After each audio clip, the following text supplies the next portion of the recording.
नमस्कार दोस्तों, रोहित है। 69 बीपीएससी में मात्र 10 दिन बचा हुआ है। आप लोग की तैयारी बहुत अच्छी चल रही होगी। आप लोग बहुत परेशान भी होंगे, मुझे भली भांति पता है। पर अभी जो है ये मुश्किल क्षण होता है, अपने आप को समेटिए, क्योंकि अभी आपको ऐसा लग रहा होगा कि अभी जो आप पढ़ रहे हैं, एक चीज़ तो होता है कि आपके दिमाग में ही नहीं जा रहा है। दूसरी बात ये लगता है कि अगर हम जो चीज़ पढ़े हैं हमको कुछ याद नहीं रह रहा है। जब याद नहीं रह रहा तो लगता है कि एग्जाम में उसको हम डिलीवर कर पाएंगे कि नहीं। तीसरा बात, रात को नींद नहीं आएगा, खाना कम खाएंगे, ये होगा वो होगा, सब चीज़ हो सकता है। पर ये जो प्रो चीज़ है ये आप ही के साथ नहीं हो रहा है, जो भी सीरियस कैंडिडेट है उसके साथ ये समस्या हो रहा है। और ये part and the parcel of the process है और इस स्ट्रेस के थ्रू सबको गुजरना है। ये जो 10 दिन 12 दिन का समय होता है, इसमें ऐसा लगता है कि मेरे शरीर पर कोड़े बरसाए जा रहे हैं, क्योंकि आप अपने आप को पुश करते जाते हैं, आप अपने लिमिट को पुश करते हैं। देखो, हमको हमेशा से इंस्पिरेशन ये जो रेस में जो घोड़ा दौड़ता है इससे बहुत मिलता है। ये जो रेस में जो कोई घोड़ा जान लगाकर इसलिए नहीं दौड़ता है कि वह दौड़ में जीतना चाहता है, बल्कि वह अपने मालिक के चाबुक से हुई तकलीफ के कारण दौड़ता है। इसलिए जब भी तुम्हें अधिक कष्टों का सामना करते हुए भी बढ़ना पड़े तो समझ लो कि ईश्वर का चाबुक तुम्हारे ऊपर पड़ रहा है और वह चाबुक तुम्हें विजेता बनाने के लिए पड़ रहा है। तो ये जो 10 दिन 12 दिन का चाबुक है, इसको बर्दाश्त करो। इस जो छेनी और हथौड़ी का प्रहार तुम्हारे ऊपर पड़ रहा है, इसको बर्दाश्त करो। भगवान शंकर बन के निकलोगे। अगर इस 10 दिन और 12 दिन के प्रहार को, छेनी हथौड़ी के प्रहार को नहीं झेल पाओगे तो शंकर की जगह कंकड़ बन जाओगे और तुम रोड पर गिरे पड़े रहोगे। नहीं तो फिर देवालय में तुम्हारी स्थान रहेगी और तुम्हारी आराधना होगी। जब हम आराधना की बात करते हैं तो जब आप डिप्टी कलेक्टर बनते हैं तो हित रिश्तेदार में आप आराध्य हो जाते हैं। तो थोड़ा सा मेहनत करो, 10 दिन बर्दाश्त करो। और जो भी लोगों को नींद नहीं आ रहा है, परेशानी है, ये आपके साथ नहीं हो रहा, सबके साथ हो रहा है। ये part and the parcel of the process है। इसको थोड़ा सा बियर करने की कोशिश करो। आज हम लोग उस टॉपिक को डिस्कस करते हैं। पहले हमारा प्लान ये था कि मॉडर्न हिस्ट्री ऑफ इंडिया में हमने एमसीक्यू बनाया था कि हम एमसीक्यू का एक अलग वीडियो देते, और जो हम टॉपिक एक उठाते हैं और टॉपिक से जो आपको एक्सप्लेन करते हैं उसका अलग वीडियो देते। पर आप लोगों का टेस्ट होता है अलग टाइप का, मैराथन टाइप का आप खोजते हैं, लंबा लंबा वीडियो आप लोग खोजते हैं कि सब चीज़ बता दो। तो हम लोग को भी we need to keep our things afloat. तो जो आप पसंद करते हैं उसी के हिसाब से चलना पड़ता है। तो दोनों वीडियो को हमने प्लग करके एक वीडियो बना दिया है। आपको पता होगा, अगर आप नए हैं तो पता नहीं, पर पुराने हैं तो आप जानते होंगे कि मेरा बेसिस होता है बीपीएससी का प्रश्न पत्र। वहाँ से हम एक ट्रेंड भापते हैं, वो ट्रेंड हम अपने टेलीग्राम ग्रुप में बताते रहते हैं। तो वहां से ट्रेंड से हम एक टॉपिक उठाते हैं और जो टॉपिक आज हम उठाएंगे अंबेडकर पर उठाएंगे, क्योंकि हमको लगता है कि अंबेडकर पे क्वेश्चन पूछेगा और बीपीएससी का एक ऑब्सेशन हो रखा है अंबेडकर से, और अंबेडकर से क्वेश्चन जटिल बन जाते हैं। पर आज के वीडियो के बाद आपके लिए अंबेडकर वाला जो टॉपिक रहेगा वो चवन्नी भर का रहेगा, इसकी मेरी गारंटी है। अब देखो, पहले अंबेडकर को लेंगे, उसके बाद फिर एमसीक्यू के through modern history of India को खत्म करने की कोशिश करेंगे। पहला क्वेश्चन देखो, ये जो तुम अगर देखोगे ये क्वेश्चन डायरेक्टली एनसीईआरटी से पिक्ड है, डायरेक्टली एनसीईआरटी से पिक्ड है। अब तुम जो भी चीज पढ़ो, इसीलिए तुम देखो एनसीईआरटी में जो पीछे एमसीक्यू दिए गए हैं इसको जरूर ध्यान से करना। टोटल अगर एमसीक्यू छठा से 12वीं का देखोगे तो मैक्सिमम 150 एमसीक्यू है, उसको कर लेना वक्त मिले तो। अगर नहीं करे तो बीसीडब्ल्यू का एक एनसीईआरटी का एमसीक्यू कोर्स है, इसको जरूर ले लेना। 250 रुपया का कोर्स है, तो ऐसा नहीं लगे कि हम प्रचार कर रहे हैं। अगर तुम खुद कर सकते हो ये 150 क्वेश्चन, इसको प्रेफरेंस देना, इसको बिल्कुल मत देना। इसके सामने जब स्वयं करोगे तो इसका कोई तोड़ नहीं है। पर अगर समय के अभाव में इसको नहीं कर पाओ तो इसको जरूर ले लेना। 250 रुपया में कोई इमारत नहीं बनता है। और क्वेश्चंस कम से कम जरूर देख लेना और एक्सप्लेनेशन को पढ़ लेना, जो भी टॉपिक को रिवाइज करो, क्योंकि ये बहुत ही इंपॉर्टेंट है। तीसरा बात, इस क्वेश्चन को देखो एनसीईआरटी से उठाया है, टेलीग्राम ग्रुप में हम हमेशा डालते रहते हैं, पर ज़्यादा नहीं डाल रहे हैं क्योंकि एक फुमो ना क्रिएट हो जाए और फिर आप लोग परेशान नहीं हो जाए। ये इसका करेक्ट आंसर जो है डी हो जाएगा। ये भी सही है, ये भी सही है, ये भी सही है। अभी हम लोग डिस्कस करेंगे तो पता चल जाएगा। इस क्वेश्चन को आप कमेंट बॉक्स में उत्तर देना, क्योंकि इस क्वेश्चन को हमने पहले एक्सप्लेन कर रखा है। अगर कमेंट बॉक्स में उत्तर नहीं दोगे तो हमसे भी उम्मीद मत करना, ठीक है? क्योंकि थोड़ा सा एक इंटरेक्शन होना चाहिए, क्योंकि हमें भी तो पता चले कि जो हम आपको पढ़ाते थे को कुछ एलीट क्लास का भीड़ होगा ना, उसको लगेगा कि अरे सर ना लाइक करने के लिए बोलेंगे ना सब्सक्राइब करने के लिए बोलेंगे। ये जो खुदगर्जी है ना, ये यू विल हैव टू पे, कहीं ना कहीं तुमको पे करना पड़ेगा। थोड़ा सा हम लोग को भी लगे कि यार हमने कुछ अगर बताया है तो तुम कमेंट बॉक्स में बताओ कि इसका उत्तर क्या है ना, ताकि हम लोग को भी लगे कि जो हम लोग पढ़ा रहे हैं वो सामने वाला एक सीरियस कैंडिडेट, उससे क्या होता है कि कितना सीरियस कैंडिडेट हम लोग को भी पता चल जाता है। तो इसको उत्तर कमेंट बॉक्स में बताओ, नहीं बताओगे भी तो कोई दिक्कत नहीं है। चलो स्टार्ट करते हैं अम्बेडकर को।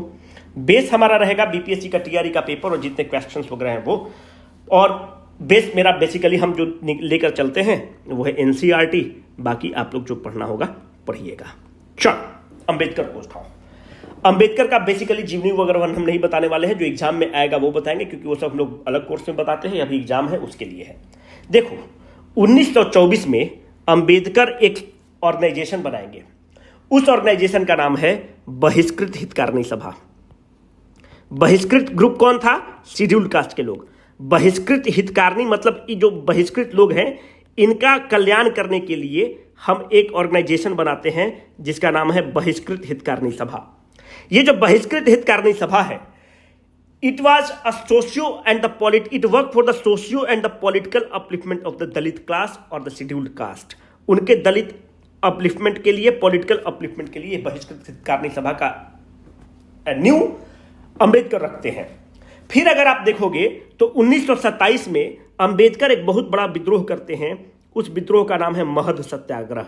जो महद सत्याग्रह है वहां पे दलितों को एक टैंक में पानी जमा होता था। ये एक टैंक है गांव का, यहां पर दलितों को, चूंकि वो अनटचेबल थे, यहां से टैंक से पानी लेकर पीने की इजाजत नहीं थी।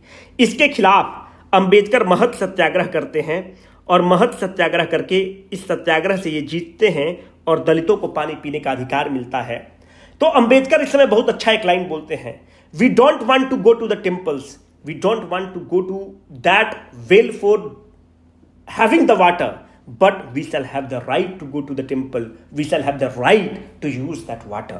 तो ये अंबेडकर ये नहीं कह रहे हैं कि हमको पानी पीना ही है, हमको मंदिर में जाना ही है। अंबेडकर बस ये कह रहे हैं कि हमारे पास अधिकार होना चाहिए कि हम मंदिर में जा सके और जो पानी है उसको पी सके। तो Mahad Satyagraha was one of the inflection point in the Dalit movement. वो हम लोग बाद में कभी डिस्कस करेंगे क्योंकि अभी समय का अभाव है। तीसरा महत्वपूर्ण चीज देखोगे तो आपसे महद सत्याग्रह के बारे में पूछेगा। 1930 में देखोगे तो अंबेडकर जो है नासिक में एक कालाराम टेम्पल मूवमेंट करते हैं। कालाराम टेम्पल मूवमेंट में क्या होता है कि दलितों को अधिकार नहीं दिया जा रहा है कि आप मंदिर में जा सकते हैं। तो कालाराम टेम्पल मूवमेंट कहां हुआ है? नासिक में हुआ है। और अंबेडकर इसकी खूब अच्छी लड़ाई लड़ते हैं। और कितना साल तक सत्याग्रह अंबेडकर इस मूवमेंट को लीड करते हैं? 5 साल तक लीड करते हैं। फाइनली अंबेडकर की जीत होती है and the Dalits were allowed to visit to the Kalaram temple after 5 years in the Nashik. तो ये डेट भी कभी कभी आपसे पूछ सकता है, महद सत्याग्रह पूछ सकता है, पूछेगा कि इनमें से कौन से मूवमेंट में अंबेडकर नहीं रिलेटेड थे। It can be a probable question, so please get ready with all this questions. अगर आप देखोगे तो 1932 में एक मूवमेंट होता है जिसको तुम कहते हो कॉम्युनल अवार्ड, और इसी को कहते हो पूना पैक्ट। अगर हम आपसे पूछ दे कि दोनों एक चीज है या दोनों में कंसेप्चुअल अंडरस्टैंडिंग क्या है, तो बहुत लोगों को आपको हो सकता है कि नहीं भी पता हो। देखो 1909 में क्या हो रहा है? मॉर्ली मिंटो रिफॉर्म आ रहा है। मॉर्ली मिंटो रिफॉर्म क्या कर रहा है? मुसलमानों को सेपरेट इलेक्टोरेट दे रहा है। उसके बाद क्या हो रहा है? मॉन्टगू चेम्सफोर्ड रिफॉर्म आ रहा है। वो क्या कर रहा है? सेपरेट इलेक्टोरेट को, मुस्लिम को तो था ही, उसके बाद क्रिश्चियंस को दे रहा है, एंग्लो इंडियंस को दे रहा है। उसके बाद एक कमिटी बनती है जिसको कहते हैं इंडियन फ्रेंचाइजी कमिटी और लोथियन कमिटी। वो लोथियन कमिटी क्या रिकमेंड कर दे रही है? लोथियन कमिटी रिकमेंड कर रही है कि अब दलितों को भी आप सेपरेट इलेक्टोरेट दीजिए। जैसे जैसे आप सेपरेट इलेक्टोरेट दे रहे हैं, आप जो जनता है उसको आप तोड़ते जा रहे हैं डिफरेंट साइलोज में। तो लोथियन कमिटी रिकमेंड कर देती है कि डिप्रेस्ड क्लास को भी एक सेपरेट इलेक्टोरेट दीजिए। ये जो डिप्रेस्ड क्लास को जो सेपरेट इलेक्टोरेट की बात होती है, ये कौन देता है? उस समय के British prime minister Ramsay McDonald देते हैं। चूंकि ये रैमसे मैकडोनल्ड जो है ये अवार्ड कर रहे हैं कि हम डिप्रेस्ड क्लास को दे रहे हैं, तो ये जो अवार्ड होता है इसी को तुम कहते हो कॉम्युनल अवार्ड, जो मैकडोनल्ड रैमसे अवार्ड कर रहे हैं डिप्रेस्ड क्लास को कि अब तुमको हम सेपरेट इलेक्टोरेट दे रहे हैं। जब ये सेपरेट इलेक्टोरेट की बात करते हैं तो गांधी जी समझ जाते हैं कि अंग्रेजों का चाल है कि it is a policy of the divide and rule which is trying to fragment the Indian society into the upper caste and the lower caste. Gandhi ji wanted to have a cohesiveness, क्योंकि उन्हें पता था कि until or unless the Dalit joins us, until or unless the Muslim joins us, until or unless the women joins us, we will not be in the position to force the Britishers out from this country. My dear friends, you need to be I need to make the things very categorically clear that Gandhiji forced the Britishers to flee India by sipping the water, and this has been a historic moment in the history of the India. अगर आप तुम देखोगे तो Ramsay McDonald award में communal award होता है, गांधी जी समझ जाते हैं और इसके खिलाफ गांधी जी हड़ताल पर बैठ जाते हैं, सत्याग्रह कर देते हैं। गांधी जी बोलते हैं कि ये जो है अंग्रेजों का चाल है जिसको अंबेडकर का सह मिल रहा है। तो जब गांधी जी सत्याग्रह पर बैठते हैं तो कहां बैठते हैं? यरावदा जेल में बैठ जाते हैं, यरावदा जेल। क्वेश्चन नंबर 2 अब तुम्हारे पास ये हो गया कि यरावदा जेल किस राज्य में है, विच स्टेट में है। क्वेश्चन नंबर 2 में आप हमको ये बताओ, क्वेश्चन नंबर 2 किस स्टेट में है। यही यरावदा जेल से गांधी जी एक किताब लिखते हैं जिसका नाम है songs of prison, songs from prison. अगर एग्जाम में पूछे तो गांधी जी की किताब है सॉन्ग्स फ्रॉम प्रिजन। कहां से लिख रहे हैं? तो यरावदा जेल से लिखते हैं। गांधी जी भूख हड़ताल पे बैठते हैं। गांधी जी बोल रहे हैं, अंबेडकर को बोलते हैं कि तुमको क्या दिक्कत है, क्यों तुम इसका रैमसे में, तुम तो पढ़े लिखे आदमी हो, तुम क्यों? Gandhi ji my experiment with truth में लिखते हैं कि मैं अंबेडकर को यह पूछता हूं कि तुम तो पढ़े लिखे आदमी हो, तुम इसके चक्कर में कैसे फंस रहे हो, तुम इसके जो डिविसिव टैक्टिक्स है उसमें कैसे फंस रहे हो। तो अंबेडकर बोलते हैं कि दलितों का रिप्रेजेंटेशन कम है। तो गांधी जी पूछते हैं कि दलित का रिप्रेजेंटेशन तुम्हें कहां कम दिख रहा है? तो बोलते हैं कि प्रोविंशियल लेजिस्लेचर में दलितों का रिप्रेजेंटेशन कम है, सेंट्रल लेजिस्लेचर में, इंपेरियल लेजिस्लेचर में दलितों का कम है। बापू कहते हैं कि अगर दलितों का रिप्रेजेंटेशन कम है तो हमारे भाई और बंधु हैं। तुमको कितना रिप्रेजेंटेशन था? 71 सीट था। गांधी जी बोलते हैं कि अगर दलितों का रिप्रेजेंटेशन कम है तो गांधी जी अपने बिना किसी की सहमति लिए हुए, बिना किसी से मशवरा किए हुए, गांधी जी बोलते हैं कि जो प्रोविंशियल लेजिस्लेचर मतलब जो राज्य की सरकार बन रही थी उसमें दलितों को 148 सीट मिलेगा। गांधी जी बोलते हैं कि अब 18% जो सीट है, जो सेंट्रल लेजिस्लेचर मतलब मान लो कि लोकसभा और राज्यसभा, 18% सीट जो है हमारे दलित भाइयों के लिए रहेगा, पर यह सेपरेट इलेक्टोरेट का सिस्टम नहीं चलेगा, ज्वाइंट इलेक्टोरेट का सिस्टम चलेगा। सेपरेट इलेक्टोरेट को सिस्टम को गांधी जी रिजेक्ट करते हैं और बोलते हैं कि ज्वाइंट इलेक्टोरेट का मामला है, अगर तुम बोलते हो कि रिप्रेजेंटेशन का मामला है तो वो तुमको 71 सीट दे रहा है, हम तुमको 148 सीट दे रहे हैं, क्योंकि हमें फर्क नहीं पड़ता है कि दलित जा रहा है कि फॉरवर्ड जा रहा है कि बैकवर्ड जा रहा है, क्योंकि गांधी जी इस आइडियोलॉजी के खिलाफ थे। अब जब गांधी जी ये चीज पीच करते हैं तो दलित का लीडर सबसे बड़ा अंबेडकर नहीं है, दलितों में बहुत एक्सेप्टेबिलिटी अंबेडकर की नहीं है। अगर आप मद्रास में देखेंगे तो मद्रास का एक बहुत बड़ा दलित लीडर है जिसका नाम है एनसी राजा, एमएम मौलवी। इन लोग कहते हैं कि अगर अंबेडकर तुम बात नहीं मानते हो बापू की तो अब हम लोग तुम्हारे खिलाफ मोर्चा खोल देंगे।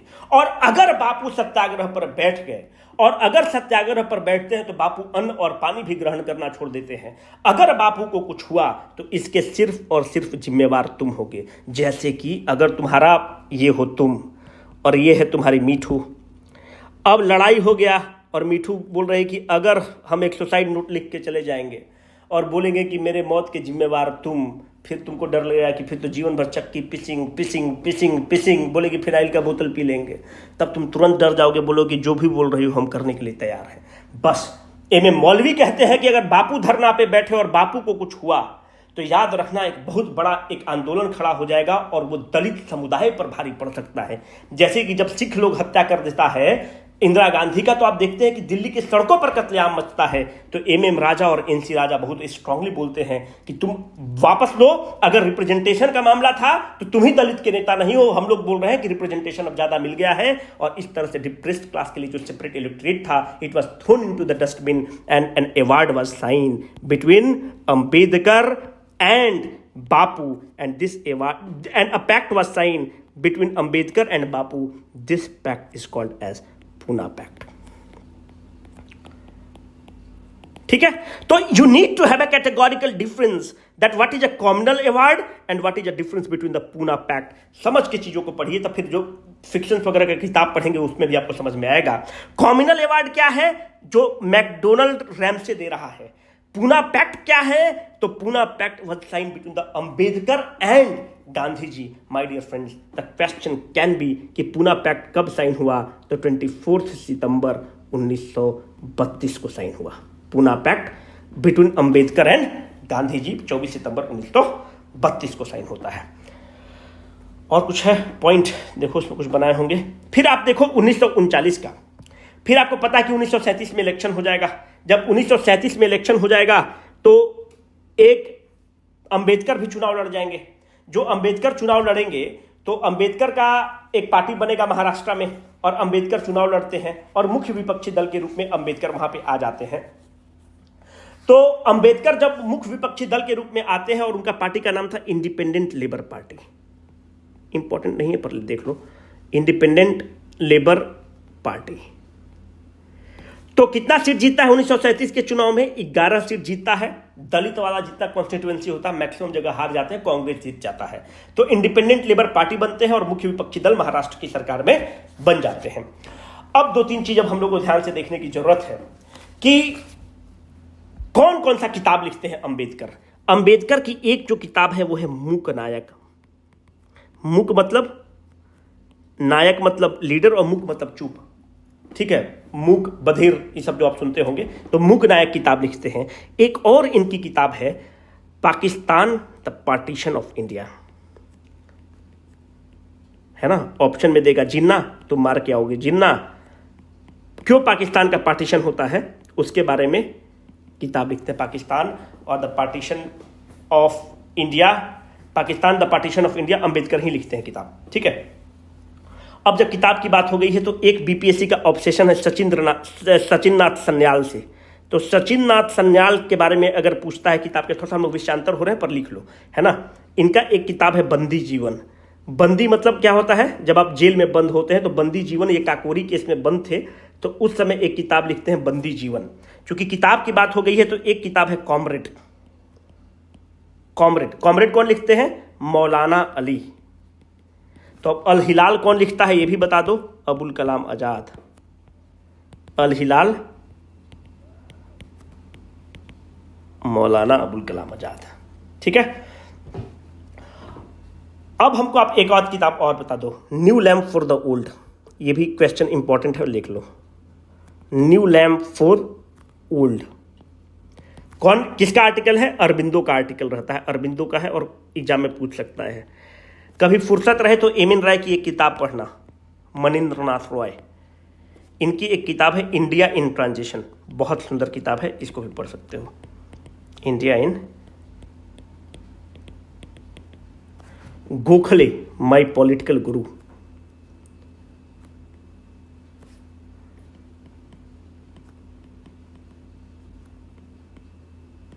ठीक है, गोखले माय पॉलिटिकल गुरु कौन लिखेगा?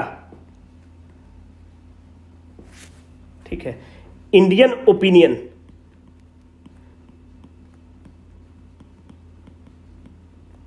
जब गांधी जी साउथ अफ्रीका में थे तो जो इंडियंस का जो केस लड़ते थे उस पर किताब है इंडियन ओपिनियन। बाकी सब फिर विषयांतर हो जाएगा तो कोई मतलब नहीं है। अब ध्यान से देखो, यहां पर 1939 हो गया। अब ध्यान से देखो, अंबेडकर पर एक धब्बा है, वो धब्बा ये है कि 22 दिसंबर 1939 को जब कांग्रेस मिनिस्ट्री रिजाइन करता है तो डे ऑफ डिलीवरेंस मनाया जाता है, मुक्ति का दिवस, डे ऑफ डिलीवरेंस। जो डे ऑफ डिलीवरेंस कौन डिक्लेयर करता है? Day of deliverance Muslim league declare करता है। क्यों डिक्लेयर कर रहा है? बोलता है कि मुस्लिम लोग एक कमिटी बनाता है जिसका नाम है पीरपुर रिपोर्ट। पीरपुर रिपोर्ट के हिसाब से वो कहता है कि भाई जहां जहां कांग्रेस की सरकार है, आपको पता था कि 11 प्रोविंस था, उस 11 प्रोविंस में जब 37 का चुनाव फेयर चुनाव होता है तो कांग्रेस 5 जगह बहुमत लेकर आती है और कोलिशन के साथ मिलकर और 2 जगह सरकार बना के टोटल 7 जगह सरकार बना देती है। बिहार में भी सरकार बनता है। तो जो पीरपुर रिपोर्ट बनाता है कि भाई जहां पे जहां कांग्रेस की सरकार है वहां पे मुसलमानों पर दमन हो रहा है, पीरपुर रिपोर्ट एक बकवास और एक फेक रिपोर्ट था। वो कहता है कि हाँ जी बिल्कुल जहां जहां कांग्रेस दमन हो रहा है मुसलमानों पर, जबकि ऐसा बिल्कुल नहीं हो रहा था। वो इसलिए किया जा रहा था ताकि यह बताया जा सके कि मुस्लिमों का इंटरेस्ट अलग है और हिंदुओं का इंटरेस्ट अलग है। इसके खिलाफ जब पीरपुर रिपोर्ट होता है तो 22 दिसंबर 1939 को पूरी कांग्रेस की सरकार हर जगह से रिजाइन कर देती है, क्योंकि यह माना जाता है कि बिना हमारे नेताओं के परमिशन से जो ब्रिटिश हुकूमत है वो डिक्लेयर कर दिया था कि India is the active participant in the second world war. पर यहां पर यह बताना जरूरी है कि जो कांग्रेस की सरकार अपने बिहार की सरकार थी वह 15 फरवरी 1938 को ही रिजाइन कर चुकी है। और क्यों रिजाइन कर चुकी है? वो अंडमान प्रिजन के केस पर रिजाइन कर चुकी है, ना कि involvement in the second world war के केस पर। और सब जो प्रोविंस में सरकार थी वो सेकेंड वर्ल्ड वार पर रिजाइन कर रहा है, पर हम लोग 15 फरवरी 1938 को रिजाइन कर दिए हैं। जो गवर्नर है उसका नाम है मॉरिस हैलेट, जो स्पीकर थे उनका नाम था राम दयालु सिंह, जो डिप्टी स्पीकर थे उनका नाम था अब्दुल बारी। कांग्रेस टोटल जो सीट लड़ता है 1937 बिहार में, वो 152 सीट पर लड़ता है कांग्रेस, 95 सीट पर कांग्रेस जीत पाता है। ठीक है, इसको ध्यान रखना। तो हम लोग रिजाइन अंडमान प्रिजन पर करते हैं, बाकी कांग्रेस की सरकार सेकेंड वर्ल्ड वॉर के इन्वॉल्वमेंट पर रिजाइन करती है। 22 दिसंबर 1939 को डे ऑफ डिलीवरेंस के रूप में घोषित किया जाता है। तो अगर पूछे कि जो डे ऑफ डिलीवरेंस घोषित कौन करता है, तो जिन्ना घोषित करता है ना, जिन्ना करता है। पर इसको सपोर्ट कौन कर देता है? इसको अंबेडकर सपोर्ट कर देते हैं, और यही अंबेडकर पर धब्बा है। इसको और कौन सपोर्ट करता है बताओ? बताए हुए हैं। तो ये क्वेश्चन नंबर 3 हो गया तुम्हारे लिए। क्वेश्चन नंबर 3 में क्वेश्चन नंबर 1 जो पहले था, क्वेश्चन नंबर 2 तुमको बताया हुआ है, पुनः पैक्ट से समझ सकते हो। और क्वेश्चन नंबर 3 में इसके पहले वाले वीडियो में हम बता रखे हैं कि अंबेडकर के साथ एक और आदमी सपोर्ट करता है, उसका नाम बताना। ठीक है, अब इससे बाहर कोई भी क्वेश्चन नहीं आएगा। अब जो है आगे एमसीक्यू के फॉर्मेट में जो क्वेश्चन दिए जा रहे हैं उसको तुम करो और अच्छे से समझने की कोशिश करो। मॉडर्न हिस्ट्री ऑफ इंडिया के कुछ बहुत बेहतरीन सवाल हैं, और देखिए हम 2 मिनट आपसे बात करना चाहते हैं। जैसे जो भी कट ऑफ है, मानते हैं कि पिछली बार 113 नंबर कट ऑफ गया, जिनका भी मानते हैं कि कट ऑफ, आप देखते हैं कुछ लोग लगातार 107 नंबर ला रहा है, 109 नंबर ला रहा है और नहीं हो रहा है। आपने कभी एनालाइज किया कि अगर आपको हम 1 साल भी वक्त दे देंगे तो आपकी तैयारी 107 है, 105 प्लस जिसका नंबर आ रहा है, यार he is brilliant, he is outstanding. उसको बहुत तैयारी, अगर आप उसको 1 साल भी दे दीजिएगा ना, तो बहुत अपने नॉलेज को बढ़ा नहीं सकता है, क्योंकि उसके पास नॉलेज पर्याप्त है। तो फिर दिक्कत कहां आ रहा है दोस्त? दिक्कत यह आ रहा है कि वो आदमी कभी भी क्यूरेटेड इन्वायरमेंट में एग्जाम दिया ही नहीं होगा। आप एक बार अपना एनालिसिस करके देखिएगा। वो आदमी क्या करता है कि मार्केट से पीडीएफ लेकर आता है, 150 क्वेश्चन होता है, बिना टाइम सेट किए हुए बैठा 150 क्वेश्चन बनाया, और इसमें शायद डिसाइड कर दिया कि हमको 110 नंबर मॉक में आ रहा है, 40 क्वेश्चन गलत हो रहा है। पर भैया जो एग्जाम में आप पैनिक करते हैं, जो एग्जाम का टेम्परामेंट है, आपने कहां डेवलप किया? आपने एग्जाम का टेम्परामेंट कभी डेवलप ही नहीं किया। जो पैनिक करके आप गलत करते हैं, जानता हुआ क्वेश्चन जो आप गलत करते हैं, वो आप कहां से अपने आप को क्यूरेट ही नहीं किए? बिकॉज आपने टाइम बाउंड सेटिंग में कभी परीक्षा दिया ही नहीं। With a folded hands my request will be कि जो भी हम लोग ऑनलाइन टेस्ट ले रहे हैं, इसको टाइम बाउंड मैनर में दीजिए, क्योंकि जब टाइम बाउंड मैनर में देंगे तो टिकर चलते रहेगा। फिर आपका रैंकिंग आपके जो साथ वाले पीयर दे रहे हैं उनसे आप कंपैरिजन कर सकते हैं। तो माई रिक्वेस्ट विल बी, जो लोग बोलते हैं कि सर एग्जाम में आता हुआ गलती कर दिए, आपने जो 107 नंबर लाया है और 113 नंबर वाले में क्या अंतर है? 107 और 113 वाले में मात्र ये अंतर है कि 113 वाला जो है आता हुआ क्वेश्चन को बहुत कम गलत किया, 1 या 2 क्वेश्चन गलत किया। जो 107 और 105 ला रहे हैं वो आता हुआ क्वेश्चन कम से कम 7 से 8 गलत किए हैं, क्योंकि वे टाइम बाउंड मैनर में, एग्जामिनेशन टेम्परामेंट उनका खराब है। एग्जामिनेशन टेम्परामेंट सुधारने का मात्र एक उपाय है कि आप टाइम बाउंड मैनर में टेस्ट दीजिए, भले ऑनलाइन दीजिए। देखिए ऑफलाइन तो अभी कोई नहीं कंडक्ट कर रहा है, क्योंकि उसमें रिसोर्सेज बहुत ज्यादा लगते हैं, उतना बच्चा भी चाहिए होता है। हम लोग उतना अफोर्ड कर नहीं पाएंगे, ना बच्चा उतना फी देगा, ना मास्टर उतना अफोर्ड करा सकता है। तो उसका 2-3 चीज़ ये है कि कम से कम ऑनलाइन में दीजिए। ऑनलाइन में नहीं मन भर रहा है, पीडीएफ को डाउनलोड कर लीजिए, पीडीएफ को डाउनलोड करके आप ऑफलाइन में एग्जाम दे दीजिए, टाइम बाउंड सेटिंग में ऑफलाइन में एग्जाम दे दीजिए। मानते हैं कि 150 क्वेश्चन का ABCDE मार्किंग हो गया, इस मार्किंग को ले जाके ऑनलाइन में अपलोड कर दीजिए। आप समझ रहे हैं ना कि आपको हम वहां पे देते हैं ऑनलाइन में कि ABCDE है, तो ऑफलाइन में मार्क करिए टाइम बाउंड मैनर में, ऑनलाइन में जाके उसको फीड कर दीजिए। फीड करने के बाद फिर एनालिसिस करिए कि आपका कहां गलती हुआ, और ये वीडियो सॉल्यूशन उसी के सक्सेशन में है। ठीक है, तो वो उससे बेनिफिट ये हो जाएगा कि आपको रैंक भी मिल जाएगा। तो आपने ऑफलाइन एग्जाम दिया, you got converted it into a proper analytical format में, आपने you got it converted, right? कि जो बच्चा एग्जाम दे रहा है उसके साथ आपने, आप बात समझे हम क्या बताना चाह रहे हैं ना? हम बोल रहे हैं कि आप पेपर को डाउनलोड करिए, आपके पोर्टल में दिया हुआ है। पेपर को डाउनलोड करके पेपर के साथ हमने OMR शीट भी अटैच कर दिया है और टेलीग्राम ग्रुप में दे दिया है। उस OMR शीट में आप भर दीजिए ABCDE जो भी है 1 से 150 क्वेश्चन तक, और फिर उसको ऑनलाइन वाला जो है पोर्टल, उसमें जाकर भर दीजिए कि क्वेश्चन नंबर 1 का आंसर A आपने मारा, B मारा, C मारा, 3 का 4, 5 का 6, ऐसे करके भर दीजिएगा और भर दीजिएगा। उसके बाद फिर आपका रैंकिंग में नाम आ जाएगा। देखिए हम लोग को 2-3 चीज को ध्यान रखना है कि बहुत टेस्ट को सीरियसली लीजिए, क्योंकि मेहनत तो करना पड़ेगा। क्योंकि एक लाइन है कि ना हम सफर ना हम नसी से निकलेगा, ना हम सफर ना हम नसी से निकलेगा, हमारे पांव का कांटा हम ही से निकलेगा। तो हमारा जो दर्द है, आपका जो टीस है, वो आप ही को इलाज करना पड़ेगा। हम सलाह दे सकते हैं, बाकी कॉल आपका होगा। देखिए जो क्वेश्चन नंबर 1 है, at the AICC meet in 1937 who moved an amendment for the total rejection of the conditional office acceptance। पहले तो आपको यह समझ में आना चाहिए कि कंडीशनल ऑफिस एक्सेप्टेंस क्या है। इसका करेक्ट आंसर बंधु जयप्रकाश नारायण है। अभी इसको हम लोग देखते हैं कि क्या कंडीशनल ऑफिस एक्सेप्टेंस है और कैसे क्या है। थोड़ा सा इसको डिटेल में देखने की चेष्टा करते हैं। ये हमारे जयप्रकाश नारायण जी हैं। देखिए कंडीशनल होता क्या है कि गवर्नमेंट ऑफ इंडिया एक्ट 1935 आता है। गवर्नमेंट ऑफ इंडिया एक्ट 1935 को आप देखेंगे तो गवर्नमेंट ऑफ इंडिया एक्ट 1935 क्या करता है? गवर्नमेंट ऑफ इंडिया एक्ट 1935 पहली बार डायरेक्ट इलेक्शन लेकर आता है। डायरेक्ट इलेक्शन का मतलब क्या होता है कि पहले इनडायरेक्ट इलेक्शन था। इनडायरेक्ट इलेक्शन का मतलब है कि जो गांव का लोग है ये 10 आदमी को चुना, ये 10 आदमी जाकर सेंट्रल लेजिस्लेटिव काउंसिल और जो एक प्रोविंशियल लेजिस्लेटिव काउंसिल होता था उसको चुनते थे। समझ रहे हैं? हम डायरेक्ट वोट नहीं करते थे। जैसे कि राष्ट्रपति के चुनाव में हम लोग इनडायरेक्ट वोटिंग करते हैं, हमारे विधायक वोट करते हैं, सांसद वोट करते हैं, हम और अब डायरेक्ट राष्ट्रपति के कहां वोट करते हैं। उसी तरह से पहले गवर्नमेंट ऑफ इंडिया एक्ट 1935 के पहले इनडायरेक्ट इलेक्शन था। गवर्नमेंट ऑफ इंडिया एक्ट 1935 में डायरेक्ट इलेक्शन आता है। बहुत महत्वपूर्ण है, पूछता है कितने लोगों को वोट करने का अधिकार था? 10 से 12% लोग को ही वोट करने का अधिकार था, सबको वोट करने का अधिकार नहीं था। और गवर्नमेंट ऑफ इंडिया एक्ट 1935 में क्या था?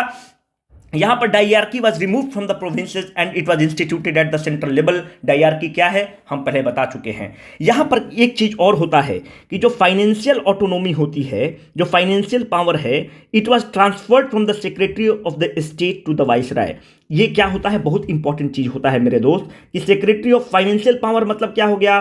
सेक्रेटरी ऑफ स्टेट कहां रहता था? लंदन में रहता था। इसका मतलब हम ये कह सकते हैं कि the financial autonomy was transferred from the London to Delhi. Delhi में वाइसराय रहता था। What is this secretary of state my dear friend? Secretary of state क्या है कि हम लोग ब्रिटिश कैबिनेट हम लोग को रूल करता था। जैसे कि क्या होता था कि वहां पे 10 ब्रिटिश कैबिनेट मिनिस्टर हैं, तो अंग्रेज के बहुत सारे गुलाम देश थे, तो वो क्या कहता था कि एक आदमी जो हमारे कैबिनेट मिनिस्टर हैं, जो अंग्रेज हुकूमत के, ब्रिटानिया हुकूमत के कैबिनेट मिनिस्टर थे, उनको कहता था कि आप भारत को देखिएगा। जो कैबिनेट मिनिस्टर अंग्रेजी हुकूमत के उस गुलाम देश को देखते थे उनको वो सेक्रेटरी ऑफ स्टेट कहता था। और भारत में जो ब्रिटिश हुकूमत और ब्रिटानिया हुकूमत का प्रतिनिधित्व करता था, जो हेड करता था, उसको आप वाइसराय कहते थे। जैसे कि अगर हम बोलते हैं कि मॉर्ली मिंटो रिफॉर्म्स, तो मॉर्ली मिंटो रिफॉर्म में मॉर्ली सेक्रेटरी ऑफ स्टेट है और मिंटो जो है वाइसराय है। मेरे बंधु, मेरे जान, इसी चीज को आप ध्यान रखिएगा तो चीजें सहूलियत रहेंगी, आसान रहेंगी आपको करने के लिए। गवर्नमेंट ऑफ इंडिया एक्ट 1935 आता है और गवर्नमेंट ऑफ इंडिया एक्ट 1935 में हमने आपको बोला कि government of India act 1935 direct election का प्रावधान लेकर आता है। इस गवर्नमेंट ऑफ इंडिया एक्ट 1935 के तहत गवर्नमेंट ऑफ 1937 में चुनाव होता है। 1937 में जब चुनाव होगा, कितने प्रोविंस में चुनाव होता है? 11 प्रोविंस में टोटल मेरे बंधु चुनाव होगा। लेकिन गवर्नमेंट ऑफ इंडिया एक्ट 1935 में एक प्रावधान है, वो कहता है कि जो स्टेट है वो स्टेट के प्रोविंशियल ऑटोनॉमी की बात करता है। प्रोविंस मतलब स्टेट, इसका मतलब वो प्रोविंशियल ऑटोनॉमी की बात करता है कि जो प्रोविंस हैं जब उसके नेता चुन के आएंगे तो वो इंडिपेंडेंट हैं अपना निर्णय लेने के लिए। It means it talks about the provincial autonomy but there was an inherent clause in this. वो कहता है कि provincial autonomy subjected to the condition of defence. Defence के केस में जो वहां की राज्य सरकार है इंडिपेंडेंट नहीं है। फॉरेन अफेयर के केस में वहां की राज्य सरकार इंडिपेंडेंट नहीं है। और तो और वहां के जो गवर्नर रहेंगे, जो देखिए यहां पे जब 1937 में चुनाव होगा तो जो लोग चुनेंगे उसको हम कहेंगे कि प्राइम मिनिस्टर बनेंगे। और प्राइम मिनिस्टर को के तो भारतीय रहेगा, पर जो गवर्नर रहेगा, जैसे अभी भी होता है ना कि आप देखिए कि मुख्यमंत्री नीतीश बाबू हैं, फग्गू चौहान क्या हैं? सेंटर के रिप्रेजेंटेटिव हैं, गवर्नर हैं। उसी तरह से प्राइम मिनिस्टर तो डायरेक्टली चुना जाएगा, पर गवर्नर वहां पे होगा। और ये जो गवर्नर होगा इसको वीटो का अधिकार रहेगा। जब वीटो का अधिकार होगा तो जो इसको मन नहीं करेगा उस पर वीटो लगा देगा। तो जो इंडियन नेता हैं वो कहते हैं कि what is the meaning of this provincial autonomy? On the one hand you are talking about the provincial autonomy, on the second hand you are giving the veto power to the governor. So it is nothing but it is the hypocrisy at the best. भाई एक हाथ में तुम कहते हो कि हम तुमको प्रोविंशियल ऑटोनॉमी दे रहे हैं, दूसरे हाथ में करो कि तुमको उसको वीटो दे रहे हो, तब तो फिर तो यार तुम मतलब दोगलापन की बात, दोगलापन का तो ये तो सीमा आपने तोड़ दिया है ना। अब देखिए यहां पर डिवीजन हो जाएगा। यहां पर डिवीजन क्या हो जाएगा? डिवीजन इस चीज का हो जाएगा कि एक नेता होगा जो लेफ्ट विंग का नेता होगा और एक ग्रुप जो होगा वो राइट विंग का ग्रुप होगा। लेफ्ट विंग नेता कौन कौन है? लेफ्ट विंग नेता नेहरू जी हैं। लेफ्ट विंग नेता और कौन है? एनजी रंगा हैं, स्वामी सहजानंद सरस्वती हैं, सुभाष चंद्र बोस हैं, ये सब क्या हैं? लेफ्ट विंग नेता हैं। जेपी हैं, ये सारे लेफ्ट विंग नेता हैं। राइट विंग और द सेंट्रल नेता कौन हैं? राजेंद्र बाबू हैं, वल्लभ भाई पटेल हैं, गांधी जी हैं। ये सब राइट विंग नेता कहिए या इनके कंपैरिजन में सेंट्रिस्ट नेता कहिए, मॉडरेट नेता कहिए। लेफ्ट विंग नेता क्या कहता है कि there shall be no conditional office acceptance. जब प्रोविंशियल ऑटोनॉमी की तुम बात कर रहे हो तो कंडीशनल ऑफिस एक्सेप्टेंस की क्या बात कर रहे हो? तुम वीटो की क्या बात कर रहे हो? तुम डिफेंस की क्या बात कर रहे हो? और फॉरेन अफेयर्स के केस में हमारा नेता क्यों नहीं निर्णय ले पाएगा जब वो डायरेक्ट इलेक्शन से चुना गया है? तो ये क्या कहेंगे? इसका विरोध करेंगे, बोलेंगे कि there shall be no conditional office acceptance. पर ये लोग कहेंगे कि there shall be the conditional office acceptance. जो कंडीशनल ऑफिस एक्सेप्टेंस, ये कहेंगे कि जब हमारा प्रधानमंत्री होगा, जो अभी का मुख्यमंत्री होता है, वो कहते हैं कि बहुत गरीबी है, हम फार्मर का दर्द को खत्म कर सकते हैं, जो ग्रामीण में रूरल, जो ग्रामीण अर्थव्यवस्था चरमराई हुई है उसको हम दुरुस्त कर सकते हैं, इरिगेशन को सुधार सकते हैं, एजुकेशन को सुधार सकते हैं। तो ये क्या कहते हैं? ये कहते हैं कि ये एक मौका है, और ये मौका है तो हम कुछ करके दिखाते हैं। अंग्रेजी हुकूमत, ब्रिटानिया हुकूमत को दिखाते हैं कि कैसे शिक्षा में सुधार किया जाता है, एजुकेशन में सुधार किया जाता है, इरिगेशन में सुधार किया जाता है। और इस तरह से ये कहते हैं कि ठीक है, वो कंडीशन लगा रहा है तो हमें कंडीशनल ऑफिस एक्सेप्टेंस को मानते हुए अंग्रेजी हुकूमत को दिखाना चाहिए कि हम कैसे शासन चला सकते हैं। दो ग्रुप ऑफ थॉट है, दोनों ग्रुप ऑफ थॉट अपनी जगह सही है। मेरे बंधु, मेरी जान, इस चीज को ध्यान रखिए। अब क्या होगा? वोटिंग की स्थिति आ जाएगी। कांग्रेस हमेशा डेमोक्रेटिक रहा है, ये अभी वाला कांग्रेस नहीं है, उस समय का कांग्रेस है। अब क्या होगा कि राजेंद्र बाबू, जो कांग्रेस वर्किंग कमेटी होगी, तो राजेंद्र बाबू मूव करेंगे कि हमको कंडीशनल ऑफिस एक्सेप्टेंस स्वीकार कर लेना चाहिए। कांग्रेस वर्किंग कमेटी सबसे पावरफुल विंग है, वो मूव करेंगे। तो जब मूव करेंगे तो उनको, राजेंद्र बाबू को कितना वोट आएगा? 135 वोट आएगा। कांग्रेस वर्किंग कमेटी में जेपी जो हैं कंडीशनल ऑफिस एक्सेप्टेंस का विरोध करेंगे, और जब कंडीशनल ऑफिस एक्सेप्टेंस का विरोध करेंगे तो इनको कितना वोट आएगा? 78 वोट आएगा। मेरे बंधु, मेरी जान, इस चीज को याद रखना, Gandhi ji conditional office acceptance का समर्थन करते हैं। ये याद रखिएगा कि बिहार में जो भी गांधी जी कहेंगे वही राजेंद्र बाबू कहेंगे। अगर गांधी जी ने हाँ कहा तो राजेंद्र बाबू, ब्रजकिशोर बाबू, अनुग्रह बाबू का हाँ है। अगर गांधी जी ने ना कहा तो राजेंद्र बाबू, ब्रजकिशोर बाबू, अनुग्रह बाबू का ना है। इस चीज को याद रखना होगा। अब देखिए, कंडीशनल ऑफिस एक्सेप्टेंस हो गया तो कौन जीता? कंडीशनल ऑफिस एक्सेप्टेंस में गांधी जी वाला ग्रुप जीत गया, लेफ्ट विंग हार गया। कौन अमेंडमेंट लेकर आता है? हमारे बिहार के नेता, बिहार के मिट्टी के लाल जेपी लेकर आते हैं, पर यहां पर हार जाते हैं। अब देखिए, 1937 में चुनाव हो गया। जब 1937 में मेरे भाई चुनाव हो गया तो अभी हमने आपको बताया कि टोटल 11 प्रोविंस था। 11 प्रोविंस में कांग्रेस पार्टी को पूर्ण बहुमत कितने प्रोविंस में आता है? 5। 2 और प्रोविंस में कांग्रेस पार्टी समर्थन देता है और कोलिशन गवर्नमेंट बनाकर 19 टोटल 7 प्रोविंस में सरकार बना देता है। हमको बताइए कि बिहार में मुख्यमंत्री कौन बनते हैं? श्री कृष्ण सिंह मुख्यमंत्री बनेंगे, श्री बाबू बनेंगे, जिनको बिहार केसरी भी कहा जाता है। कितने सीट पर चुनाव होता है 1937 में बिहार में? 152 सीट पर चुनाव होता है। कांग्रेस पार्टी कितना सीट जीतती है? 95 सीट कांग्रेस पार्टी जीतती है। उत्तर प्रदेश में कौन बनते हैं मुख्यमंत्री? मतलब उस समय के प्राइम मिनिस्टर गोविंद बल्लभ पंत बनते हैं। उड़ीसा में कौन बनते हैं? हरकिशन मेहताब बनते हैं। ये सब बहुत बड़े नाम हैं, स्वतंत्रता संग्राम के हमारे हीरो हैं, हमारे मस्तक मतलब अभिमान है। अब देखिए, यहां पर एक चीज आपको बताना है कि नॉर्थ वेस्ट फ्रंटियर प्रोविंस जो होता है, नॉर्थ वेस्ट फ्रंटियर प्रोविंस में भी चुनाव होता है। मुस्लिम लीग बोलता है कि हम मुसलमानों का नेतृत्व करते हैं, मुस्लिम लीग को मिलता है 0 सीट मिलता है। किसान सभा में स्वामी सहजानंद सरस्वती भी बहुत उड़ने लगते हैं, बोलते हैं हम किसानों की बात करते हैं, पर इन सब नेता बहुत बौने हैं। गांधी जी के कद के सामने ये सब बहुत छोटे हैं। गांधी जी में देश का एक दीवानगी है, रवानगी है। किसान सभा चुनाव लड़ता है, बोलता है हम किसानों का नेतृत्व करते हैं। किसान बोलता है कि हमारा नेता मात्र और मात्र गांधी जी हैं, 0 सीट मिलता है। किसान सभा को भी 0 सीट मिलता है। इस चीज को ध्यान रखिएगा। पंजाब में जो कह रहा है मुस्लिम लीग कि हम पंजाब के हीरो हैं, हमारा जो मुसलमान है हमको वोट करेगा, पंजाब में मुस्लिम लीग सरकार नहीं बना पाता है। पंजाब में जो प्रधानमंत्री बनते हैं उस समय के, वो बनते हैं बहुत बड़े नेता सिकंदर हयात बनते हैं। मेरी जान, इस चीज को याद रखिएगा कि जो यूनियनिस्ट पार्टी का यहाँ पर कब्जा होता है, मुस्लिम लीग का यहाँ पर कुछ भी नहीं होता है। यूनियनिस्ट पार्टी जो है पंजाब में सरकार बनाती है। बताते चले, गौरतलब है कि जो यूनियनिस्ट पार्टी है इसको कौन बनाते हैं? इसके बड़े बड़े नेता हैं सर छोटू राम। फजल हुसैन और सिकंदर हयात, ये क्या हैं? ये उस क्षेत्र के बहुत बड़े लैंड होल्डर हैं और गौरतलब है कि ये सारे लोग पार्टीशन का विरोध करेंगे कि समर्थन करेंगे, पार्टीशन का विरोध करेंगे। क्यों पार्टीशन का विरोध करेंगे? इनका विरोधी कौन? मुस्लिम लीग। मुस्लिम लीग किसकी बात करता है? वो मुसलमानों का नेतृत्व करने की बात करता है। मुसलमानों का नेतृत्व करने की बात होती है। अब इन लोग पार्टी यूनियनिस्ट पार्टी बोलेगा कि मुसलमान तो तुमको वोट ही नहीं दिया, मुसलमान तो हमको वोट दे रहा है क्योंकि मुसलमान बहुल्य क्षेत्र है। इसी से आप देखिएगा कि there will be a constant tussle between the Unionist Party and Muslim League, और जो यूनियनिस्ट पार्टी है वो विरोध करेगा पार्टीशन का। ये हुआ, हमारा बात यहां तक बनी।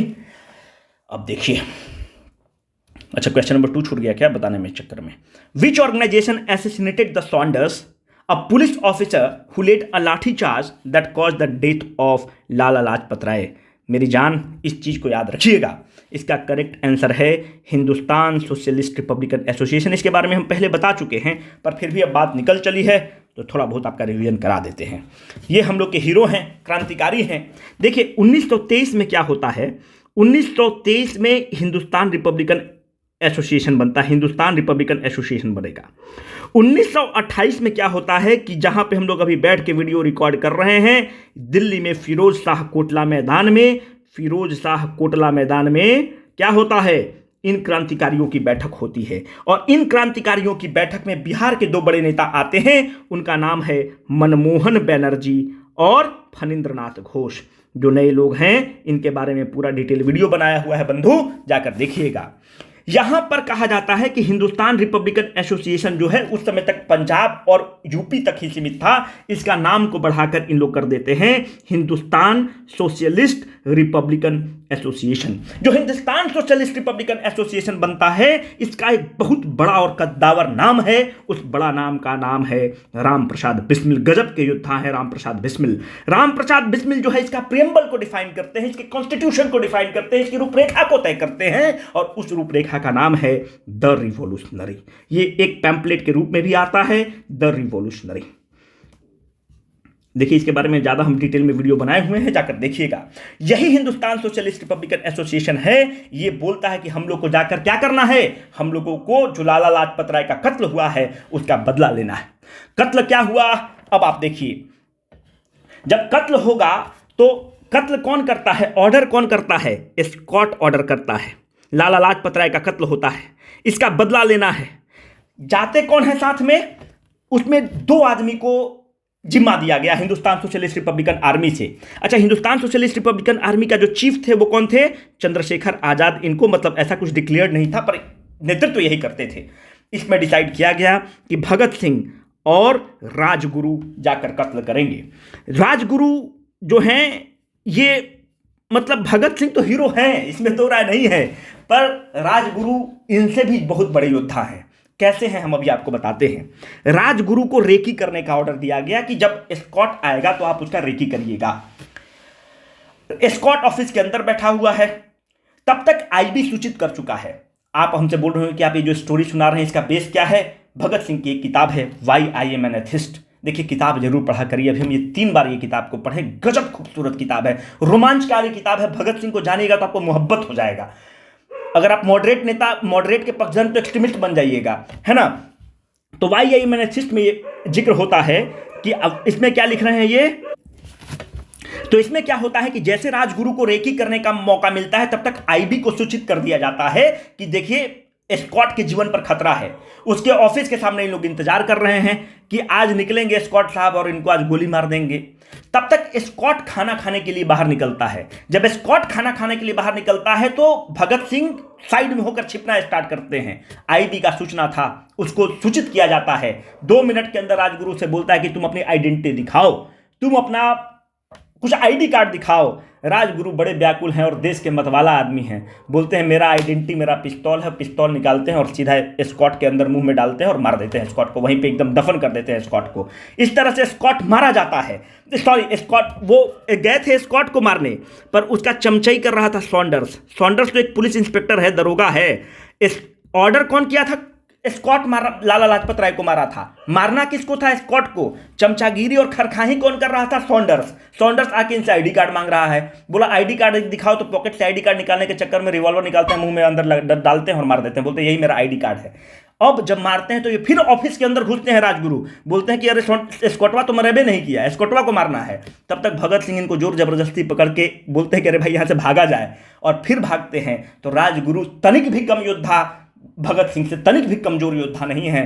हम इतिहास के और इतिहासकारों ने ये गलती की है कि इस महान योद्धा के बारे में हम लोगों को नहीं बताया है। Why I am an atheist किताब जरूर पढ़िएगा, हिंदुस्तान सोशलिस्ट रिपब्लिकन एसोसिएशन, और इसी के लिए इनको फांसी मिलता है। ठीक है, इनको बॉम्ब पटकने के लिए फांसी नहीं मिलता है, जो बॉम्ब पटकते हैं उसके लिए नहीं मिलता है। ये किलिंग होता है, जो सॉन्डर्स की हत्या होती है उसके लिए इनको फांसी मिलता है।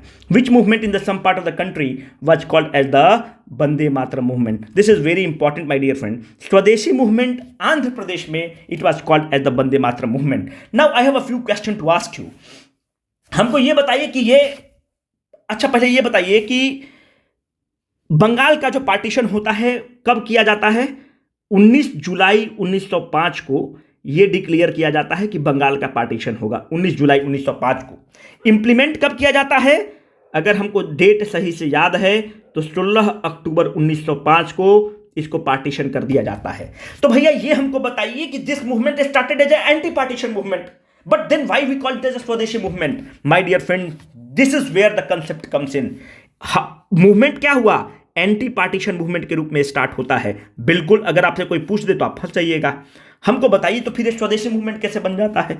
देखिए, जब एंटी पार्टीशन मूवमेंट के रूप में स्टार्ट करता है तो अंग्रेज क्या करता है? इस डिमांड को क्या करेगा? अंग्रेज इस डिमांड को नेग्लेक्ट करेगा, बोलेगा कि ये सब छोटा मोटा मामला है, छोटा मोटा लॉ एंड ऑर्डर का प्रॉब्लम है। Then this anti partition movement takes the form of, mutate कर जाएगा, and this takes the form of Swadeshi movement. बोलता है कि अभी तक तुम्हारा बंगाल के पार्टीशन का विरोध कर रहे थे, अब हम स्वदेशी की बात करेंगे, स्वदेशी मूवमेंट होगा। जब स्वदेशी मूवमेंट होगा तो मॉडरेट नेताओं पर अत्याचार होगा, एट्रोसाइट होगा, and this Swadeshi movement will take the form of a boycott movement. My dear friend, boycott किस चीज का बॉयकॉट होगा?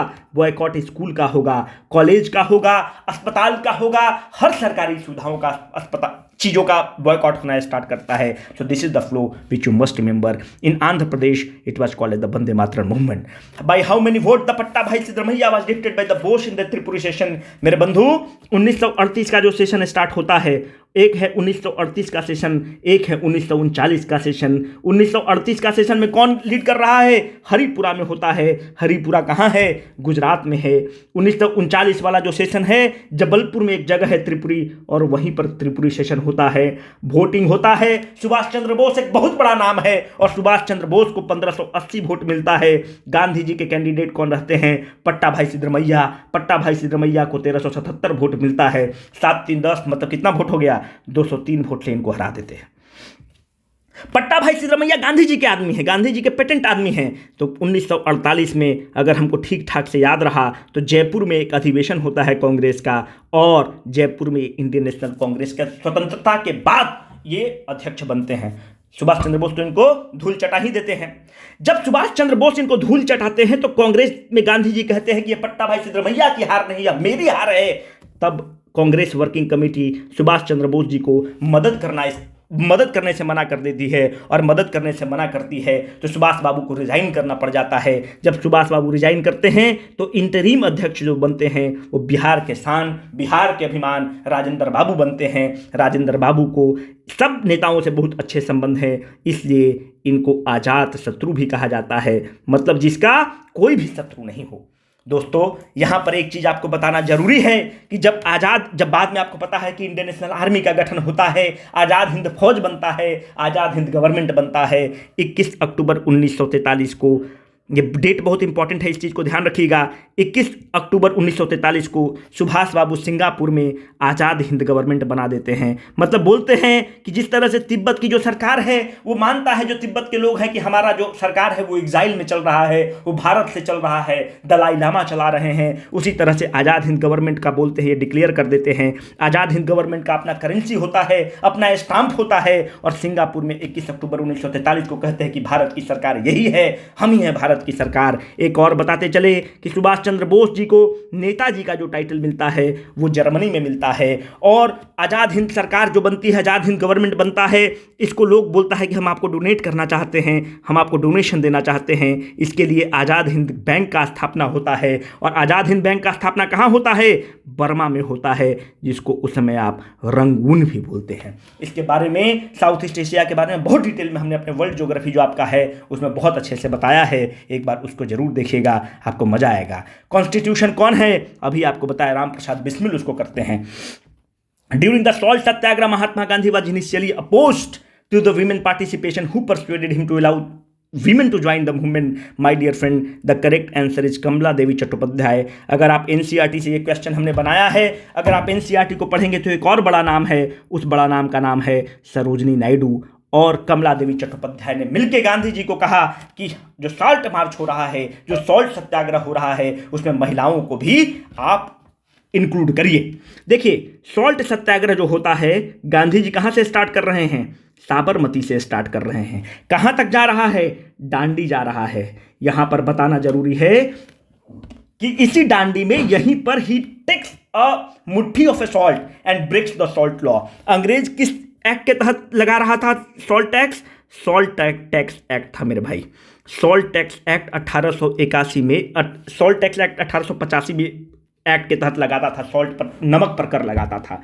जब मुट्ठी भर सॉल्ट उठाते हैं गांधी जी और कहते हैं कि with this I am shaking the foundation of the British empire, इस मुट्ठी भर नमक से मैं ब्रिटानिया हुकूमत की नींव को हिला रहा हूं। ये गांधी जी का स्टेटमेंट है सॉल्ट सत्याग्रह के समय। और यहीं पर जब दांडी में सॉल्ट लॉ को तोड़ते हैं, यहां से जो मूवमेंट स्टार्ट होता है, दांडी के बाद से जो मूवमेंट स्टार्ट होता है, इसको आप सिविल डिसोबीडियंस मूवमेंट कहते हैं, जिसको आप नागरिक अवज्ञा आंदोलन कहते हैं। इस चीज को आप ध्यान में रखिएगा।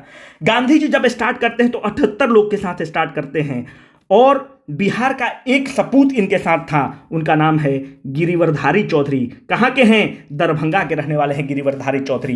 कितना डिस्टेंस ट्रेवल होता है? 385 किलोमीटर डिस्टेंस ट्रेवल होता है। कितने दिन तक ट्रेवल कर लोग करते हैं? 24 दिन तक ट्रेवल करते हैं। कब से कब हो रहा है? 12 मार्च से 6 अप्रैल तक हो रहा है।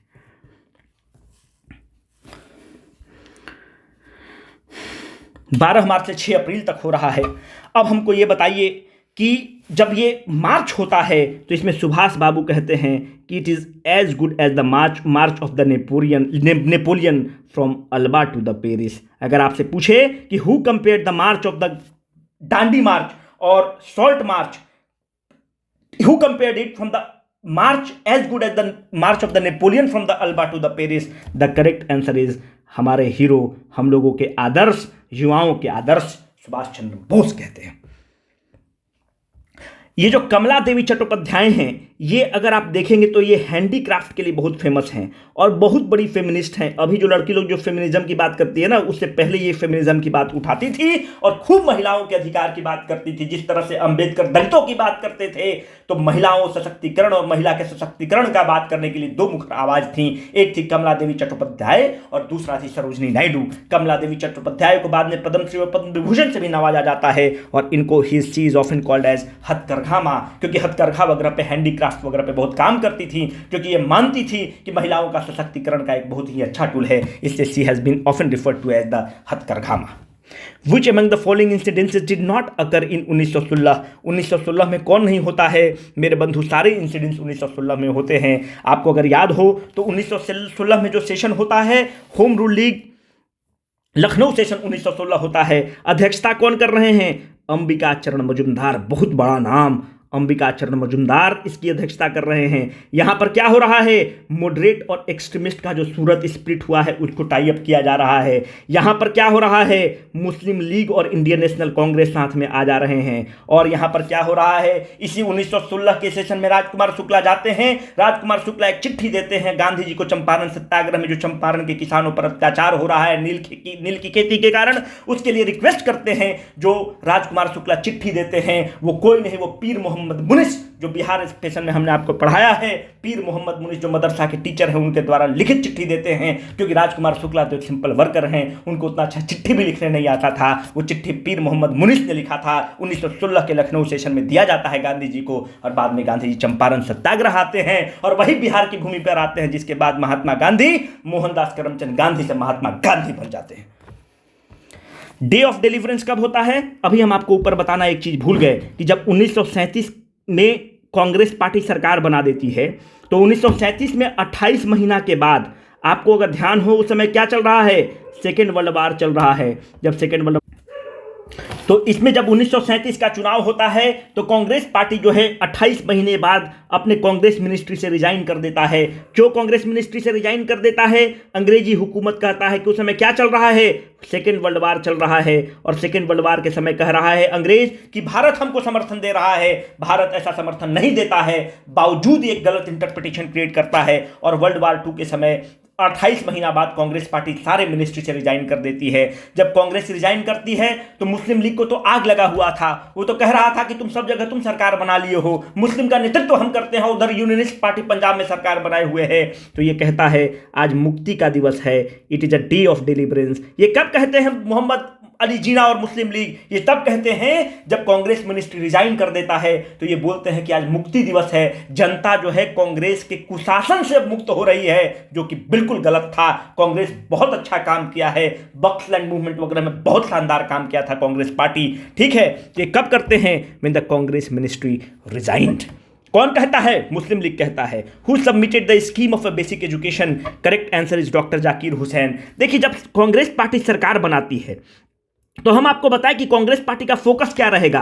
कांग्रेस पार्टी कहेगा कि हम बताएंगे आपको कि एजुकेशन कैसे काम करता है, हम आपको बताएंगे कि एग्रीकल्चर में इरिगेशन कैसे किया जाता है, इरिगेशन की व्यवस्था कैसे की जाती है। तो उसके लिए क्या होता है कि कांग्रेस पार्टी कहती है कि एक समय के बहुत बड़े शिक्षाविद हैं, 22 से 23 अक्टूबर 1937 में एक वर्धा में मीटिंग होती है, और वर्धा में मीटिंग किया जाता है और यह डिसाइड किया जाता है कि जो कांग्रेस शासित सरकार है वहां पर शिक्षा व्यवस्था कैसी होनी चाहिए। अंग्रेजों को दिखाना है कि जो तुम्हारी शिक्षा व्यवस्था में खामियां हैं और हम अपनी शिक्षा व्यवस्था कैसा लेकर आते हैं। उसके लिए एक कमेटी बनती है जिसकी अध्यक्षता डॉक्टर जाकिर हुसैन करते हैं, और उस कमेटी में कहा जाता है कि बच्चों को जो शिक्षा है मदर टंग में दीजिए। दूसरी बात ये कहते हैं कि फ्री एजुकेशन दीजिए। कब तक दीजिए? 7वीं क्लास तक बच्चों को फ्री एजुकेशन दीजिए। उसके बाद क्या कहते हैं? ये कहते हैं कि बच्चों को वोकेशनल एजुकेशन दीजिए। देखिए कितना क्रांतिकारी विचार था। अभी भी वोकेशनल एजुकेशन सारे स्कूल और कॉलेजेस में होने चाहिए। वैसे इंजीनियरिंग कॉलेजेस वगैरह में, बढ़िया इंजीनियरिंग कॉलेज में आप जाएंगे तो एक बढ़िया इंजीनियर वो है जो बढ़िया वेल्डिंग मार देगा, बढ़िया फिटिंग कर देगा, क्योंकि उसकी पढ़ाई होती है ना। अगर आप देखेंगे, अगर हम लोग पावर प्लांट में जब काम करते थे तो देखते थे कि एक IVR वेल्डर होता है, ठीक है। IVR वेल्डर जो वेल्डिंग करता है बॉयलर के ट्यूब्स का, उसे पूछिएगा कि तुम्हारा तनख्वाह कितना है, तो आपको बोलेगा कि सर 90,000 रुपया मेरा तनख्वाह है। IVR वेल्डर का इतना डिमांड है, IVR वेल्डर मिलता नहीं, लेकिन IVR वेल्डर है कि एक बार वेल्डिंग मार दिया ना, उसके बाद अब RT टेस्ट कराइए, फार्टी टेस्ट कराइए, वो मार के चल देगा। अब आप इंजीनियर हैं तो अब आप अपना टेस्ट कराइए कि वहां से तो लीकेज नहीं है। IVR वेल्डर मार देगा वेल्डिंग। तो कोई भी टेस्ट करा लो, कोई टेस्ट करा के पैसा बर्बाद कर रहे हो, वो लीकेज हो ही नहीं सकता है, इतना उन लोग स्किल्ड होता है। और 90 हज़ार और 1 लाख रुपया उन लोग को मिलता है। ये क्या है? आप उससे डिग्री पूछिएगा तो वो IIT से नहीं पढ़ा रहता है, ITI से पढ़ा रहता है, पर अपने स्किल्स में इतना महारथी हो जाता है कि उसकी देश में बहुत बड़ी स्कैर्सिटी है। तो उस समय लोग वोकेशनल एजुकेशन की बात करते हैं। उसके लिए एक कमेटी बनती है डॉक्टर जाकिर हुसैन के अंदर, और ये कमेटी इन चीज़ों को रिकमेंड करती है कि कांग्रेस शासित गवर्नमेंट को ये काम करना चाहिए। Who through the bomb with in the central legislative assembly? कौन बॉम्ब फेंकता है? बॉम्ब फेंका कब जाता है? 8 अप्रैल 1929 को बॉम्ब फेंका जाता है। ऊपर जो फोटो लगा हुआ है ये बटुकेश्वर दत्त का फोटो लगा हुआ है। फांसी कब होता है भगत सिंह को? 23 मार्च 1931 को फांसी होता है। किसके लिए होता है? बॉम्ब फेंकने के लिए होता है। खत्म आदमी बॉम्ब फेंकने के लिए नहीं होता है। किसके हत्या के लिए होता है? सॉन्डर्स के लिए हत्या के लिए होता है। देखिए, अगर एक हम आपको सलाह देते हैं, गांधी जी को रोड पे बात करिएगा, गांव देहात में जाइएगा तो बोलेगा ना कि गंधिया भगत सिंह के मरवा दिलस, है ना, जे गंधिया बा ये मरवैलस भगत सिंह के। गंधिया चाहित ना तो भगत सिंह बच जैते। गांधी जी ने चिट्ठी लिखा। गांधी जी ने, जो गांधी इरविन पैक्ट डिले होता है, वो बहुत चीज गांधी जी ने किया, चिट्ठी लिखा, मिन्नतें मांगी, पर आपको पता है कि गांधी जी को, भगत सिंह को गांधी जी ने नहीं मरवाया। अब आप पूछेंगे कि आपका सोर्स क्या है। इनकी एक किताब है अभी जिसका हमने जिक्र किया, why I am an atheist. इसमें भगत सिंह कहते हैं कि ये पूरा सोशलिस्ट हो गए हैं, पूरा कम्युनिस्ट हो गए हैं। अगर आप इनका रचना आप देखेंगे तो इसमें पूरा ये कम्युनिज्म की बात करते हैं, सोशलिज्म की बात करते हैं, बोलते हैं कि पूरे देश की संपत्ति को देश, मतलब ये कहते हैं कि देखो हो क्या रहा है कि 1929 में क्या हो रहा है, ग्रेट डिप्रेशन है। ग्रेट डिप्रेशन मतलब आर्थिक तंगी है, डिप्रेशन है। देखिए रिसेशन होता है, रिसेशन का जो एक्यूट रूप होता है उसको हम कहते हैं डिप्रेशन। जब डिप्रेशन हो गया तो लोग कैपिटलिज्म को हीरो मानेगा कि जीरो मानेगा। इसका मतलब कि डिप्रेशन का मतलब हो गया कि कैपिटलिज्म फेल कर गया, कैपिटलिज्म कोलैप्स कर गया। जब कैपिटलिज्म कोलैप्स कर गया तो अब जनता क्या कर रही है कि सारे प्रॉपर्टी को देश के नाम कर दो, सारे प्रॉपर्टी को नेशनलाइज कर दो। उस समय 1929 में ग्रेट डिप्रेशन है। उस समय देश में एक लेनिन का उदय होता है और उस लेनिन का नाम है भगत सिंह। भगत सिंह क्या हैं? वो कम्युनिज्म के हीरो हैं। वो किससे प्रभावित हैं? रशियन रिवॉल्यूशन से प्रभावित हैं। वो किस चीज के विरोधी हैं? कैपिटलिज्म के विरोधी हैं। कैपिटलिस्ट नेता कौन कौन है? फिक्की का गठन हो चुका है 1927 में, ध्यान रखिएगा, फिक्की का गठन हो चुका है 1927 में। फिक्की किसके अंदर चल रहा है? पुरुषोत्तम दास ठाकुरदास के अंदर चल रहा है, जीडी बिरला के अंदर चल रहा है, जमनालाल बजाज के अंदर चल रहा है। ये सब कौन है? कैपिटलिस्ट हैं। अब देखिए कैपिटलिज्म क्या कर चुका है? कोलैप्स।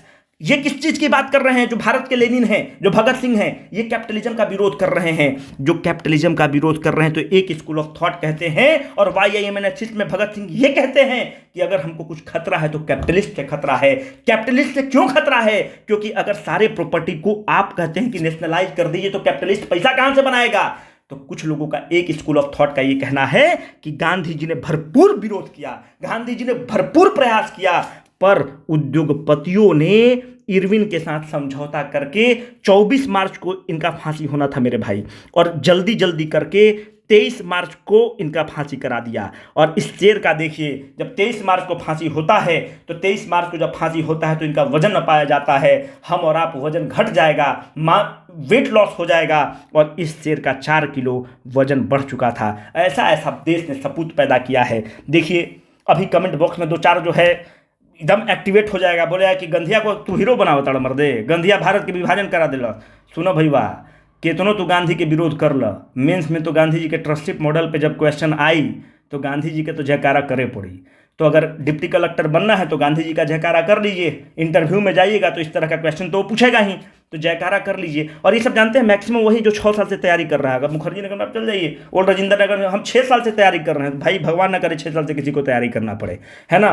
तो हम लोग क्या करेंगे? गांधी जी का जय जयकार करेंगे। मन में जो भी है रखिए, एग्जाम में ट्रस्टशिप मॉडल आएगा तो गांधी जी का जय जयकार कर दीजिएगा, गांधी जी का नॉन वायलेंस पूछेगा जय जयकार कर दीजिएगा। मन में जो रखना है रखिए भाई, ठीक है। अब हम जो बात बोले कि उद्योगपतियों का दबाव था कि इनको फांसी दिया जाए, ये एक स्कूल ऑफ थॉट है। ये स्कूल ऑफ थॉट कौन है? ये एक स्कूल ऑफ थॉट है इतिहासकारों का। उनका ये कहना है कि गांधी जी बचाना चाहते थे, पर उद्योगपतियों के दबाव में, क्योंकि ये कैपिटलिज्म के बहुत बड़े विरोधी थे और उद्योगपतियों को लगता था कि लेनिन की तरह भारत में एक बहुत सशक्त ताकत उभर जाएगा जो कैपिटलिज्म का विरोध करेगा और हम लोग को कबाड़ फेंक के फेंक देगा। तो एक स्कूल ऑफ थॉट ये है कि गांधी जी बचाना चाहते थे और उद्योगपतियों के दबाव में इनकी फांसी होती है। बटुकेश्वर दत्त इनके साथ जाते हैं, पर याद रखिएगा बटुकेश्वर दत्त बॉम्ब नहीं फेंकते हैं। बॉम्ब फेंकते कौन हैं? शेर फेंकते हैं, भगत सिंह फेंकते हैं। और भगत सिंह क्या कहते हैं? To make the deaf hear. और ये जब बॉम्ब फेंकते हैं तो उस समय 2 बिल प्रस्तुत हो रहा है। एक बिल का नाम है पब्लिक सेफ्टी बिल प्रस्तुत हो रहा है और दूसरा बिल का नाम है ट्रेड डिस्प्यूट बिल प्रस्तुत हो रहा है। ट्रेड डिस्प्यूट बिल किससे संबंधित है? वो बोलता है कि स्ट्राइक करने का अधिकार का हम स्ट्राइक करने का अधिकार आपको नहीं रहेगा। इसका मतलब कि लेबर यूनियन को कमजोर कर रहा है। पब्लिक सेफ्टी बिल किस चीज के लिए विरोध हो रहा है? ये कम्युनिज्म को कमजोर करने के लिए बिल प्रस्तुत हो रहा है। और कम्युनिज्म का इसलिए हम बोल रहे हैं कि क्या हो चुके हैं, बहुत बड़े कम्युनिस्ट हो चुके हैं, वही कम्युनिस्ट लाल सलाम, तो कम्युनिस्ट हो चुके हैं। हमको क्या चाहिए? आजादी।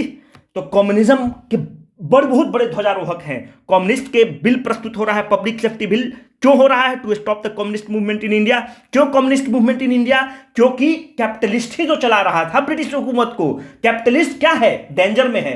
क्यों डेंजर में है? 1929 में अब क्या हो चुका है? ग्रेट डिप्रेशन हो चुका है और यहां पर कम्युनिज्म पीक पे है। जब पीक पे है तो उसका हीरो कौन? भगत सिंह। तो कम्युनिज्म को दबाने के लिए, कम्युनिस्ट मूवमेंट को किल करने के लिए पब्लिक सेफ्टी बिल प्रस्तुत हो रहा था। उसी के विरोध में बॉम्ब फेंकते हैं। और बिल जब प्रस्तुत कर रहे थे उसमें बोल कौन रहे थे? विट्ठल भाई पटेल बोल रहे थे। और यह भी ध्यान रखना चाहिए, उस समय जो इंपीरियल लेजिस्लेटिव असेंबली में बॉम्ब फेंका जाता है, सेंट्रल असेंबली में बॉम्ब फेंका जाता है, तो उसके गवाह कौन रहे हैं? बिहार के पहले डिप्टी सीएम अनुग्रह बाबू भी बैठे हुए थे। और जब यह बॉम्ब फेंका जा रहा था और इनकलाब जिंदाबाद का नारा लग रहा था।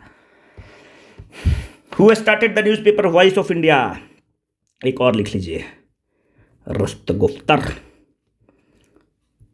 ये दोनों अखबार कौन निकालते हैं? दादा भाई नौरोजी निकालते हैं। एमजी रनाडे को क्या कहा जाता है जी? He is often called as the Socrates of Maharashtra. बहुत बड़े विद्वान आदमी हैं। He is often called as the Socrates of Maharashtra. अब देखिए, दादा भाई नौरोजी जो हैं, ये 1866 में एक ऑर्गेनाइजेशन बनाते हैं। उस ऑर्गेनाइजेशन का क्या नाम है? East India association. क्या करता है? अंग्रेजों में जो अंग्रेज के लोग हैं, जो अंग्रेजी सिटीजन्स हैं, उनको अवेयर करते हैं कि जो तुम सरकार बनाकर भेजो वाइसराय, ये एकदम गार्बेज आदमी है सब, ये हम लोग पर अत्याचार कर रहा है, तुम लोग को गलत बताया जा रहा है कि हम लोग को सिविलाइज कर रहा है। तो he was appeasing the citizens of the Britain about the atrocities which were being imposed on we Indians। ठीक है, तो ये काम हो रहा था। देखिए, पहला आदमी है, तो पहले इंडियन हैं जो वहां पर चुनाव लड़ते हैं। और एक कॉन्स्टिट्यूएंसी है फिन्सबरी, यहां से चुनाव जीतते हैं और मेंबर ऑफ पार्लियामेंट बनते हैं, वहां के हाउस में पहुंचते हैं। किस पार्टी से? लेबर पार्टी से। खत्म आदमी, ऑप्शन में देगा लेबर पार्टी। लिबरल पार्टी से चुनाव जीतते हैं, लेबर पार्टी से नहीं जीतते हैं, लेबर पार्टी देगा ऑप्शन में। अच्छा ये बताइए, ये कैसे जाकर वहां पे जीत जाते हैं? देखिए, जो ये हैं किस धर्म से हैं? पारसी से हैं। जो पारसी लोग हैं ना, वो they are very ethnically close to the Europeans. तो एक तो इनको अपना आदमी समझा, अपने रेस का समझा। दूसरी बात ये है कि चूंकि हम लोग सब्जेक्ट थे ब्रिटानिया हुकूमत को, हम लोग है ना एक तरह से स्लेव थे, तो वहां के हाउस ऑफ कॉमन्स में हम लोग को चुनाव लड़ने का अधिकार था। ऐसा नहीं है कि चूंकि हम लोग गुलाम हैं तो वो हमको अपना पार्ट मानता था, तो इंडियन आदमी जाकर वहां पे चुनाव लड़ सकता था, ये अधिकार था। ठीक है।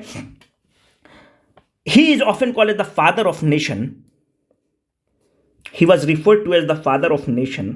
आप तो सोच रहे होंगे father of nation Gandhi ji हैं, आप गलती पढ़ा रहे हैं। फादर ऑफ नेशन इनको गांधी जी ही बोलते हैं कि he is the father of the nation. कहां पर बोलते हैं? अपनी पत्रिका हिंद स्वराज में he refers to him as the father of nation. ठीक है, चलिए। Bharat Mata, one of the most iconic painting was made by, correct answer is Abanindranath Tagore. अगर ये भारत माता का पेंटिंग अगर आप देखिएगा, it is the first masterpiece of the Indian art. It is the first masterpiece of the Indian art. ये statement किसका है? ये सिस्टर निवेदिता का स्टेटमेंट है। अब आपका काम है कि सिस्टर निवेदिता के बारे में आप गूगल करेंगे कि she calls it as the first masterpiece of Indian art. ये नॉनसेंस क्वेश्चन नहीं है बंधु, ये क्वेश्चन पूछा हुआ है। मतलब अभी कोई शायद CAPF के एग्जाम में ये क्वेश्चन पूछा है सिस्टर निवेदिता के बारे में, या CISF का कोई एग्जाम होता है उसमें पूछा हुआ है। तो इससे सिस्टर निवेदिता के बारे में जाकर गूगल करिएगा। ये सारा जो आपको क्वेश्चन मिला है ना, कहीं से कट कॉपी पेस्ट नहीं है, बैठ के 10 घंटा में सब क्वेश्चन बनाए हैं तब आपको मिल रहा है। हम तो 50 क्वेश्चन बनाए हैं, उसके बाद 50 क्वेश्चन में सारे एडुकेटर लगे हुए हैं, वो सब भी बना रहे हैं। तो मतलब एक एक क्वेश्चन एडुकेटर और BCW का टीम आपको क्यूरेट करके दे रहा है, ये नहीं कि कहीं से कट कॉपी पेस्ट लाकर आपको चिपका के दे दिए नॉनसेंस क्वेश्चन।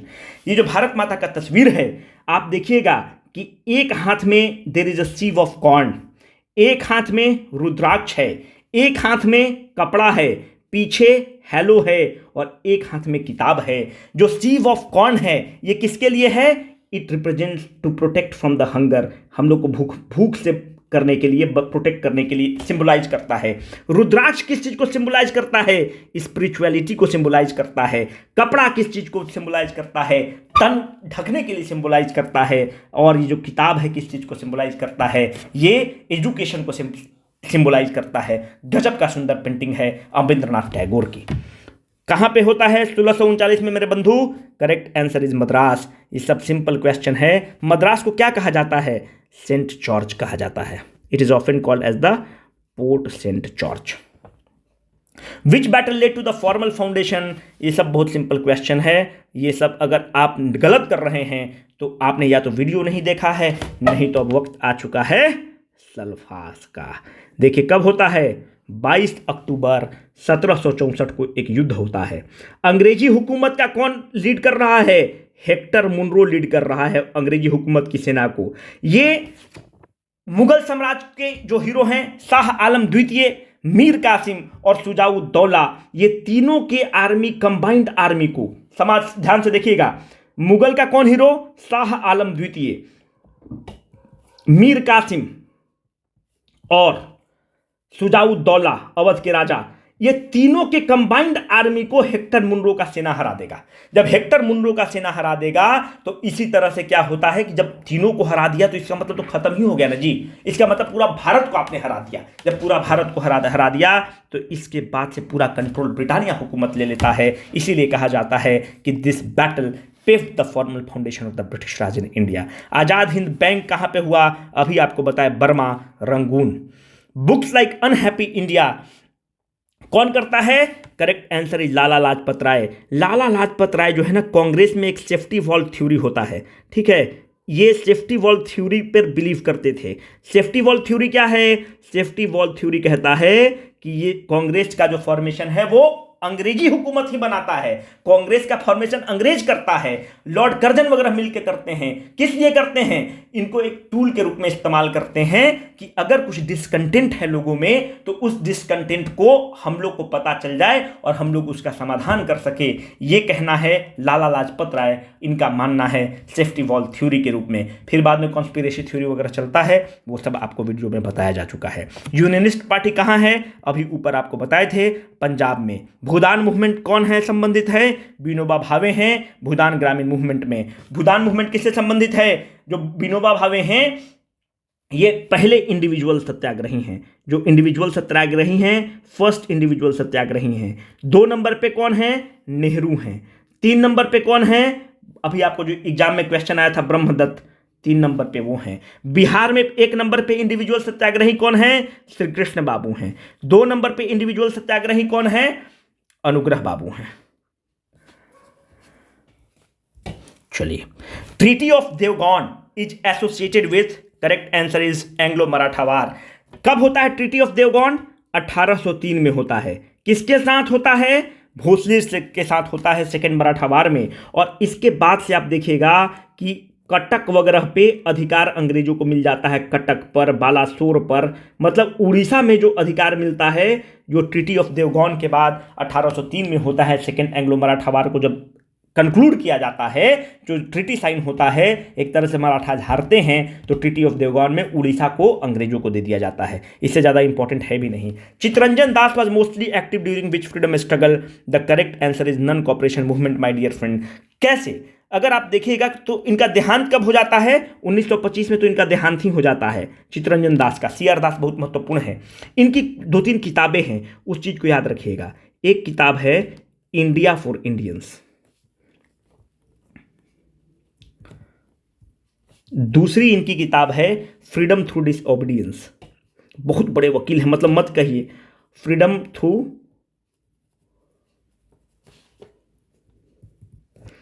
ये सुभाष चंद्र बोस के गुरु भी हैं, फ्रीडम थ्रू डिसओबीडियंस। और ये पोयम लिखते हैं, 2 पोयम 2 वॉल्यूम में आता है।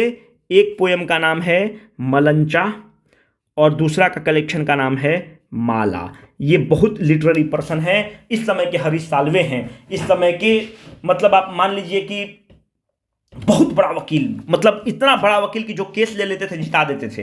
तो 1922 का जो अधिवेशन होता है, गया वाला अधिवेशन, कौन सा अधिवेशन है? 37वां अधिवेशन है। और इस 37वां अधिवेशन का अध्यक्षता चित्तरंजन दास करते हैं। चित्तरंजन दास को आप क्या कहते हैं? देश बंधु कहते हैं। क्या कहते हैं? अब देखिए, 37वां अधिवेशन होता है, फिर बाद में आप देखिएगा कि जब नॉन कॉपरेशन मूवमेंट फेल करता है, क्विट इंडिया मूवमेंट तो 1942 हो गया यार, उसके पहले तो मर चुके हैं, सविनय अवज्ञा आंदोलन सीडीएम तो बात हो रहा है 1925 में, तो ये मर ही चुके हैं। अब देखिए जब नॉन कॉपरेशन मूवमेंट में गांधी जी वापस ले लेते हैं तो ये कहते हैं कि आप देश के एक भाग में विरोध हुआ है, वायलेंस हुआ है, चौरी चौरा इंसिडेंस हो रहा है, when the national fervour is at its peak you are withdrawing the movement, this is nothing but this is a suicide. ये इनका स्टेटमेंट है कि ये तो सुसाइड आप कर रहे हैं। अब यहां पर ये बोलते हैं, अब एनसीएम को जब विथड्रॉ करते हैं गांधी जी, तो गांधी जी क्या कहते हैं, अब गांधी जी बोलते हैं कि हमको समाज सुधार की जरूरत है, जनता अभी वायलेंस को बर्दाश्त करने के लिए तैयार नहीं हुई है, जनता को जागरूक करना होगा, और जनता को जागरूक करने के लिए गांधी जी और गांधी जी का टीम जो है यहां पर एक डिवीजन हो जाएगा मेरे बंधु, और डिवीजन में क्या हो जाएगा, प्रो चेंजर्स और नो चेंजर्स के रूप में डिवीजन हो जाएगा। नो चेंजर्स कौन हैं, ब्रजकिशोर प्रसाद, राजेंद्र बाबू, राजा जी, ये सब क्या कर रहे हैं कि समाज को अभी रेडी करने की जरूरत है, समाज को रेडी करिए, क्योंकि जो समाज है गांधी जी का मानना है कि वायलेंस से आप भारत को इंडिपेंडेंट नहीं बना सकते हैं। तो राजेंद्र प्रसाद, पटेल वगैरह सब कहते हैं कि हम लोग नो चेंजर्स हैं। एक ग्रुप क्या कर रहा है एनसीएम के विथड्रॉ के बाद, वो प्रो चेंजर्स है। प्रो चेंजर्स में कौन है, मोतीलाल नेहरू हैं, चित्तरंजन दास हैं, एम ए अंसारी हैं, ये सब क्या कह रहे हैं कि चुपचाप हम लोग चुनाव लड़ेंगे। क्यों चुनाव लड़ेंगे, ये कह रहे हैं कि हम लोग चुनाव लड़के ब्रिटिश हुकूमत के पार्लियामेंट में जाएंगे और जो ब्रिटिश हुकूमत जो एट्रोसाइड कर रहा है, अत्याचार कर रहा है, उसको हम लोग एक्सपोज करेंगे। अभी भी आप देखिए कि जब कोई दलित पर हत्या हो गया या कोई मतलब धर्म की कुछ बात हो जाती है तो लोग बोलता है कि हम पार्लियामेंट में उठाएंगे। जब हम पार्लियामेंट में उठाएंगे तो पार्लियामेंट में सांसद उठा के क्या करता है, वो जो अभी की जो सरकार है उसको एक्सपोज करता है, बोलता है कि चीन हमारे अंदर घुस गया, उसको एक्सपोज करता है। क्योंकि जब पार्लियामेंट में क्वेश्चन उठाता है तो पत्र पत्रिका में आता है, न्यूज़पेपर में आता है और जनता के बीच में बात डिसेमिनेट होती है।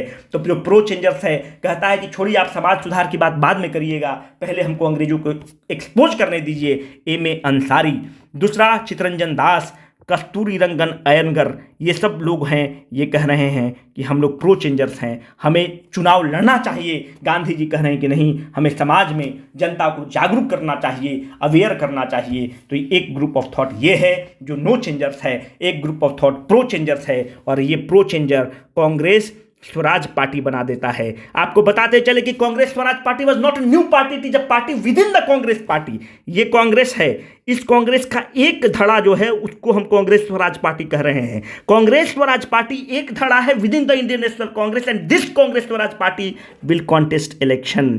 और ये जो ग्रुप है जो कांग्रेस के अंदर है, मतलब आप समझिए कितना मतलब विरोध को कांग्रेस एक्सेप्ट करता था। अभी आप किसी को एक बार आप गाली दे दीजिए, बोल दीजिए कि फलाना ये काम किया है, अगला दिन से आपसे बात नहीं करेगा सीधे मुंह। आप समझिए कि कांग्रेस कितना विरोध की आवाज को तरजीह देता था, कि बोल रहा है कि ठीक है आप हमारे ही पार्ट हैं, पर ये ग्रुप ऑफ थॉट जो चुनाव लड़ना चाहता है वो एक अलग पार्टी, उसका एक अलग नाम दे देते हैं Congress Swaraj Party, but you all are the member of the Congress party and they will contest the election, and this people are called as the pro changers. और ये ग्रुप क्या है, नो चेंजर्स का ग्रुप है। ये गांधी जी का लॉबी है। गांधी जी का लॉबी कह रहा है कि गांधी जी ने कहा है कि समाज सुधार की जरूरत है, जनता को जागरूक करने की जरूरत है। तो ये जो ग्रुप है it is also within the Congress party and this is being led by the Gandhi ji and his colleagues. How many seats the Congress won, 95। अभी ऊपर बताए थे कि 152 सीट पर चुनाव हुआ, कांग्रेस 95 पर जीतता है।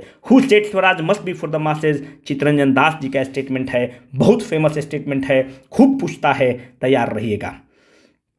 Provision of the separate electorate for the Muslim was given in, correct answer is my dear friends, Bombay. Morley Minto reforms. Morley Minto reform में पहली बार इनडायरेक्ट इलेक्शन का प्रावधान था। अभी हम आपको बताएं डायरेक्ट इलेक्शन का प्रावधान गवर्नमेंट ऑफ इंडिया एक्ट 1935 में पहली बार इनडायरेक्ट इलेक्शन का प्रावधान यहीं पर होता है, और पहली बार separate electorate for the Muslim के लिए आता है। जब separate electorate for the Muslim के लिए आता है तो राजेंद्र बाबू कहते हैं कि यहीं पर पाकिस्तान की नींव रख दी गई थी। कौन लेकर आता है, मिंटो लेकर आता है, और इसीलिए राजेंद्र बाबू मिंटो को फादर ऑफ पाकिस्तान कहते हैं। क्यों कहते हैं ये नालायक आदमी, जो खत्म आदमी है, पहली बार सेपरेट इलेक्टोरेट लेकर आता है? जब सेपरेट इलेक्टोरेट किसके लिए लेकर आ रहा है? मुस्लिम को लेकर आ रहा है। तो आपके जहन में प्रश्न उठना चाहिए कि क्यों ऐसा कहते हैं? जब आप मुस्लिम के लिए सेपरेट इलेक्टोरेट लेकर बात करते हैं, इसका मतलब आप बाय डिफॉल्ट इनडायरेक्ट रूप से ये कहना चाहते हैं कि मुस्लिम का इंटरेस्ट अलग है और बाकी इंडियंस का इंटरेस्ट अलग है। मतलब मुस्लिम को आप कह रहे हैं कि इसका इंटरेस्ट अलग है, ये हमारे लिए अलग लोग हैं, ये हमारे लिए अलग लोग हैं। जब आपने जिस दिन इस चीज की बात की थी, उसी दिन आपने पाकिस्तान की नींव रख दी थी। और ये बात राजेंद्र बाबू ने कहा, और कितना सही बात रखा। क्यों तुम सेपरेट इलेक्टोरेट फॉर द मुस्लिम लेकर आए?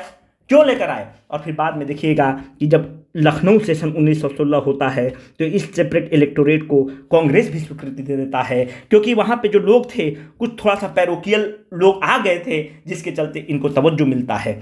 यही इसका उत्तर है। Who among the following was not a member of the Congress Swaraj party? अभी आपको बताए कि राजा जी क्या हैं? विरोधी कैंप के हैं। गांधी जी के कैंप के हैं। तो गांधी जी के कैंप के हैं तो कैसे होगा? मोतीलाल नेहरू, चित्तरंजन दास, विट्ठल भाई पटेल, ये सब लोग जो हैं प्रो चेंजर्स हैं। राजा जी, राजेंद्र बाबू, ब्रजकिशोर बाबू, ये सारे लोग कौन हैं? नो चेंजर्स हैं, गांधी जी कैंप के लोग हैं। Real beginning of the western education, चवन्नी भर का सवाल है, तुक्का भी मारते तो मैं कॉलेज हो जाता। Khudai Khidmatgar servant was led by Khan Abdul Gaffar Khan. Khan Abdul Gaffar Khan जो है, ये गांधी जी से लोग प्रभावित हैं। इनका वर्चस्व कहाँ है? नॉर्थ वेस्ट फ्रंटियर प्रोविंस में इनका वर्चस्व है। नॉर्थ वेस्ट फ्रंटियर प्रोविंस में है। और ये जो है गांधी जी के मानने वाले लोग हैं, और ये लोग लाल शर्ट पहनते थे, इसलिए इनको रेड शर्ट्स भी कहा जाता है। सबसे ज़्यादा इनका रोल कब रहा? नागरिक अवज्ञा आंदोलन के समय रहा मेरे बंधु। और इस चीज़ को ध्यान रखिएगा, जब सीडीएम होता है मेरे भाई, इस चीज़ को एकदम ध्यान से रखना है। जब सीडीएम होता है तो एक बहुत बड़ा नाम है जो लीड कर रहा है आर्मी को, जो सेना को लीड कर रहा है, चंदा सिंह गढ़वाली। ये भी क्या बड़ा नाम! चंदा सिंह गढ़वाली को अंग्रेज कहता है कि इन रेड शर्ट पर फायरिंग करो। चंदा सिंह गढ़वाली जो है कहता है कि ये हमारे लोग हैं, हमारे अपने भाई हैं, जो ब्रिटानिया हुकूमत से टकरा रहे हैं। अपने रेजिमेंट को फायर करने से मना कर देते हैं चंदा सिंह गढ़वाली, और रेड शर्ट पर गोली नहीं चलती है। जो नॉर्थ वेस्ट फ्रंटियर प्रोविंस में जो खुदाई खिदमतकार को लीड कर रहे हैं, खान अब्दुल गफार खान, इनको सीमांत गांधी भी कहा जाता है, इनको फ्रंटियर गांधी कहा जाता है। फ्रंटियर गांधी का इनको टाइटल कौन देता है? आपसे एग्जाम में क्वेश्चन पूछ सकता है। जो इनको टाइटल देता है उनका नाम है आमिर चंद बम्बावाल।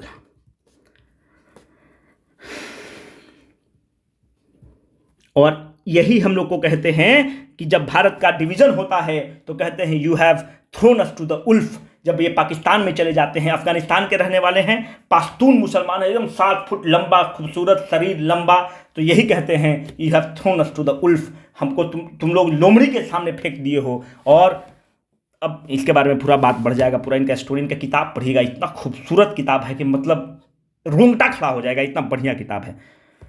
वीडियो बड़ा हो जाएगा, 55 मिनट का हो चुका है। फर्स्ट मेजर अपीयरेंस कब होता है? इनॉग्रेशन ऑफ बीएचयू में होता है। क्या करते हैं Gandhi ji inauguration of BHU में? यहां पर अंग्रेजी भाषा को खूब क्रिटिसाइज करते हैं, इंग्लिश भाषा को खूब क्रिटिसाइज करते हैं। कब होता है? 1916 में इंग्लिश को क्रिटिसाइज करते हैं। और गांधी जी का पहला जो मेजर अपीयरेंस होता है यहीं पर होता है। British committee of the Indian National Congress was formed in 1889। अब देखिए होता क्या है कि कांग्रेस पार्टी का गठन कब होता है? गोकुल दास तेजपाल संस्कृत कॉलेज में होता है। कब हो रहा है? 28 दिसंबर 1885 को हो जाता है। ये बताइए कि पहला नन इंडियन इसका अध्यक्ष कौन बनता है? बहुत बड़ा उद्योगपति हैं, उनका जो बहुत बड़े भारत के समर्थक हैं। 1888 में यूल कंपनी के मालिक हैं जॉर्ज यूल। कहाँ पे बैठक होता है कांग्रेस पार्टी का?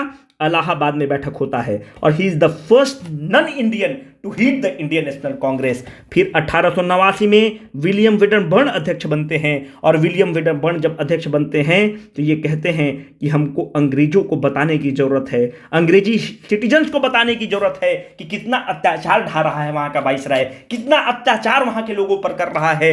ही set up the British committee to acquaint the plight of the Indians to the citizens of the Britannia हुकूमत। विलियम विडरबर्न करते हैं 1889 में। Which is incorrect about the salt march, it started after the first round table conference. ऐसा हुआ है क्या? First round table conference कब हुआ? 1930 में ही हुआ। कब हुआ? नवंबर 1930 में हुआ यार, यही तो हुआ फर्स्ट राउंड टेबल कॉन्फ्रेंस। अभी हम आपको सॉल्ट मार्च का कब बताए? 12 मार्च से 6 अप्रैल हुआ, यह भी 1930 में ही हुआ है। पर देखिए क्वेश्चन कितना बढ़िया है। क्यों? आपको हम डेट देख रहे हैं कि आपको डेट पता है कि नहीं। यूपीएससी का तो तैयारी है नहीं, क्योंकि स्टेट पीसीएस तो कुछ भी पूछ लेता है, डेट वेट पूछता है। तो ये मार्च में ही हो जा रहा है और ये तो नवंबर में हो रहा है फर्स्ट राउंड टेबल कॉन्फ्रेंस। तो कह रहा है कि इट स्टार्टेड आफ्टर, नहीं, it started before the first round table conference. Correct answer is Agra. Women participated in the large number, true statement है। कमला देवी चट्टोपाध्याय और सरोजनी नायडू के कहने पर। Women were allowed to join salt march after the request of the Kamala Devi Chattopadhyay, अभी ऊपर बताए। Girivardhari Chaudhary of the Bihar was active in the salt satyagraha, correct statement है। क्या दिक्कत है? Who mobilize the headman and the cultivators, बहुत सुंदर क्वेश्चन है दोस्त। इसका करेक्ट आंसर शाहमल हो जाएगा। एक बहुत बड़ा जाट का नेता है शाहमल का, है ना। ये परगना भरौत है उत्तर प्रदेश में।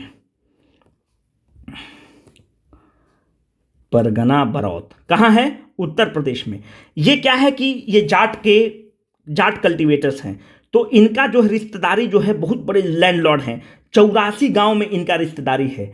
जो जिस गांव में रिश्तेदारी है, अच्छे संबंध है, वहाँ के जो विलेज हेडमैन हैं उसको बोलते हैं कि जो अंग्रेज है हम लोग का जमीन पर कब्जा कर रहा है और अननेसेसरी हम लोग पर टैक्स इंपोज किए हुए हैं, तो इस टैक्स का विरोध किया जाए। और इस टैक्स को विरोध करने के लिए शाहमल जो है 84 गांव के जो विलेज हेड होता है, उस समय सरपंच, अभी का सरपंच वगैरह कहिए, मुखिया वगैरह कहिए, उन लोग को इकट्ठा करते हैं और 1857 की क्रांति में यह योद्धा लोहा लेता है। साथ में अगर आप देखिएगा तो फैजाबाद में एक बहुत बड़ा नेता है जो फैजाबाद में वो एक ढोलक लेकर चलते थे और गांव गांव पीटते चलते थे। ढोलक पे डम डम डम डम करते चल रहे हैं और जनता को इक्विंट कर रहे हैं। इतना ढोलक बजाते थे, इतना नगाड़ा पीटते थे कि इनको लोग बोलता था डंका साह आ गया।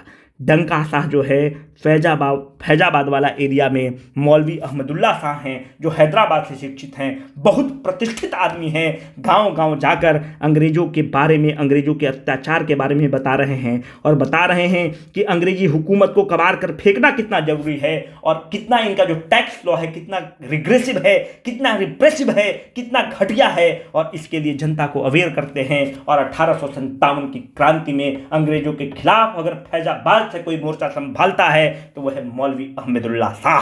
अब बताइए, कब एक मुसलमान आपसे कम लड़ा? कब एक दलित आपसे कम लड़ा? कब एक ट्राइबल आपसे कम लड़ा? इस देश में जितना खून पसीना हमारा फॉरवर्ड का लगा हुआ है, उतना ही बैकवर्ड का लगा हुआ है।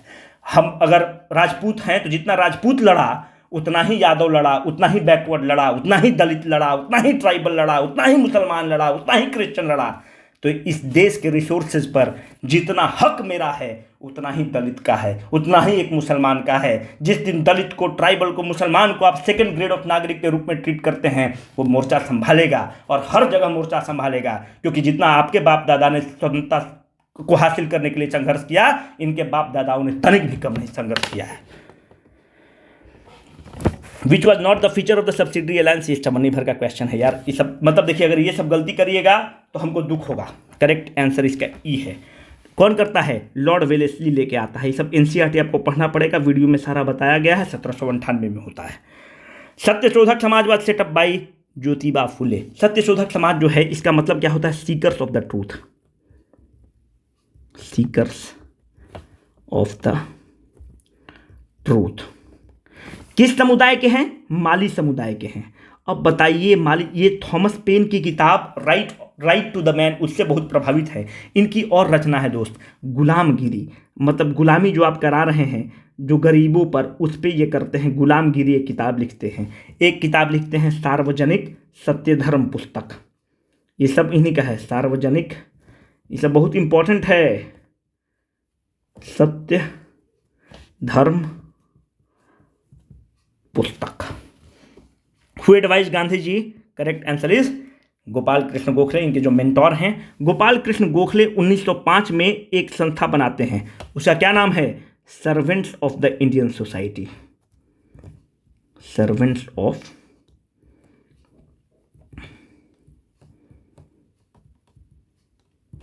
इस ऑर्गेनाइजेशन का एक पत्रिका निकलता है 1911 में।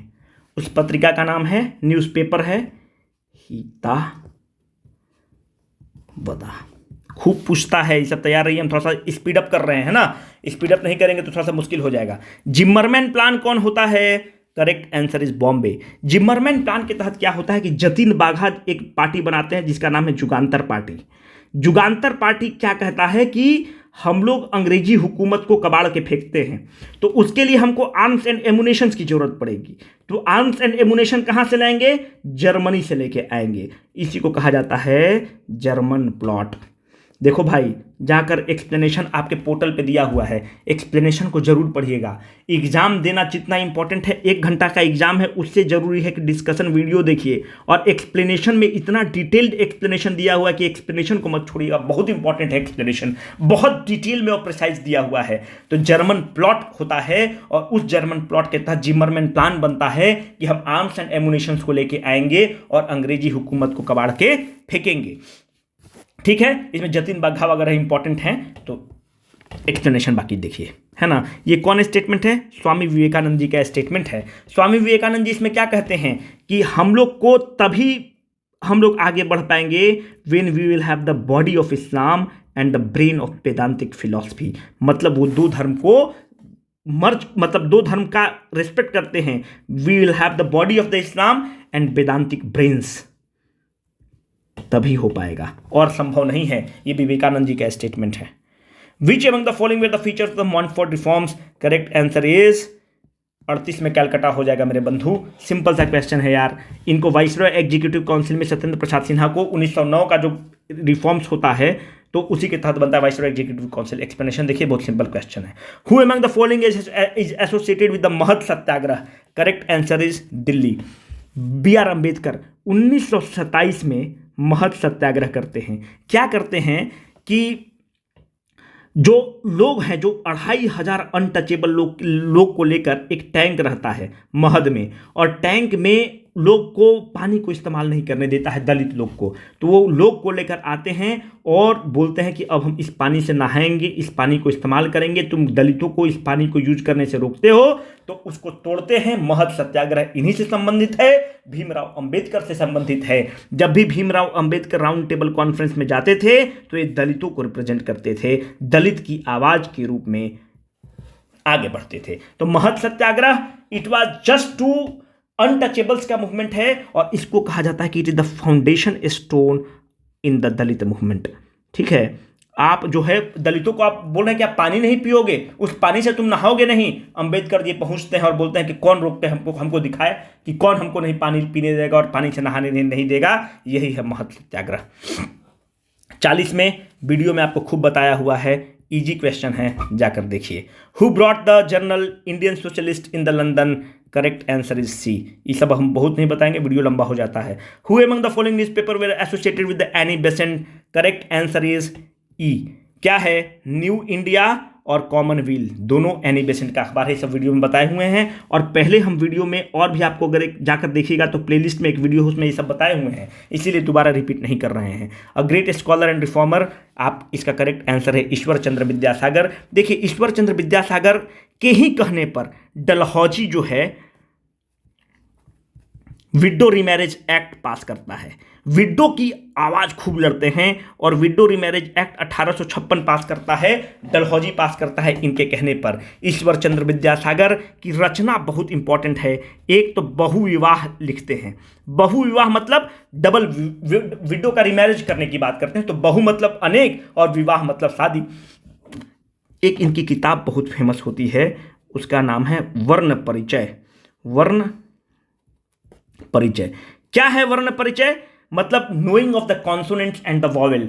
वहां पर कलकत्ता में एक संस्कृत कॉलेज बनता है, और संस्कृत कॉलेज के ये प्रिंसिपल भी बनते हैं। Who among the following is associated with the Eka movement? Correct answer is E. दोस्तों, ये लोअर कास्ट का मूवमेंट होता है।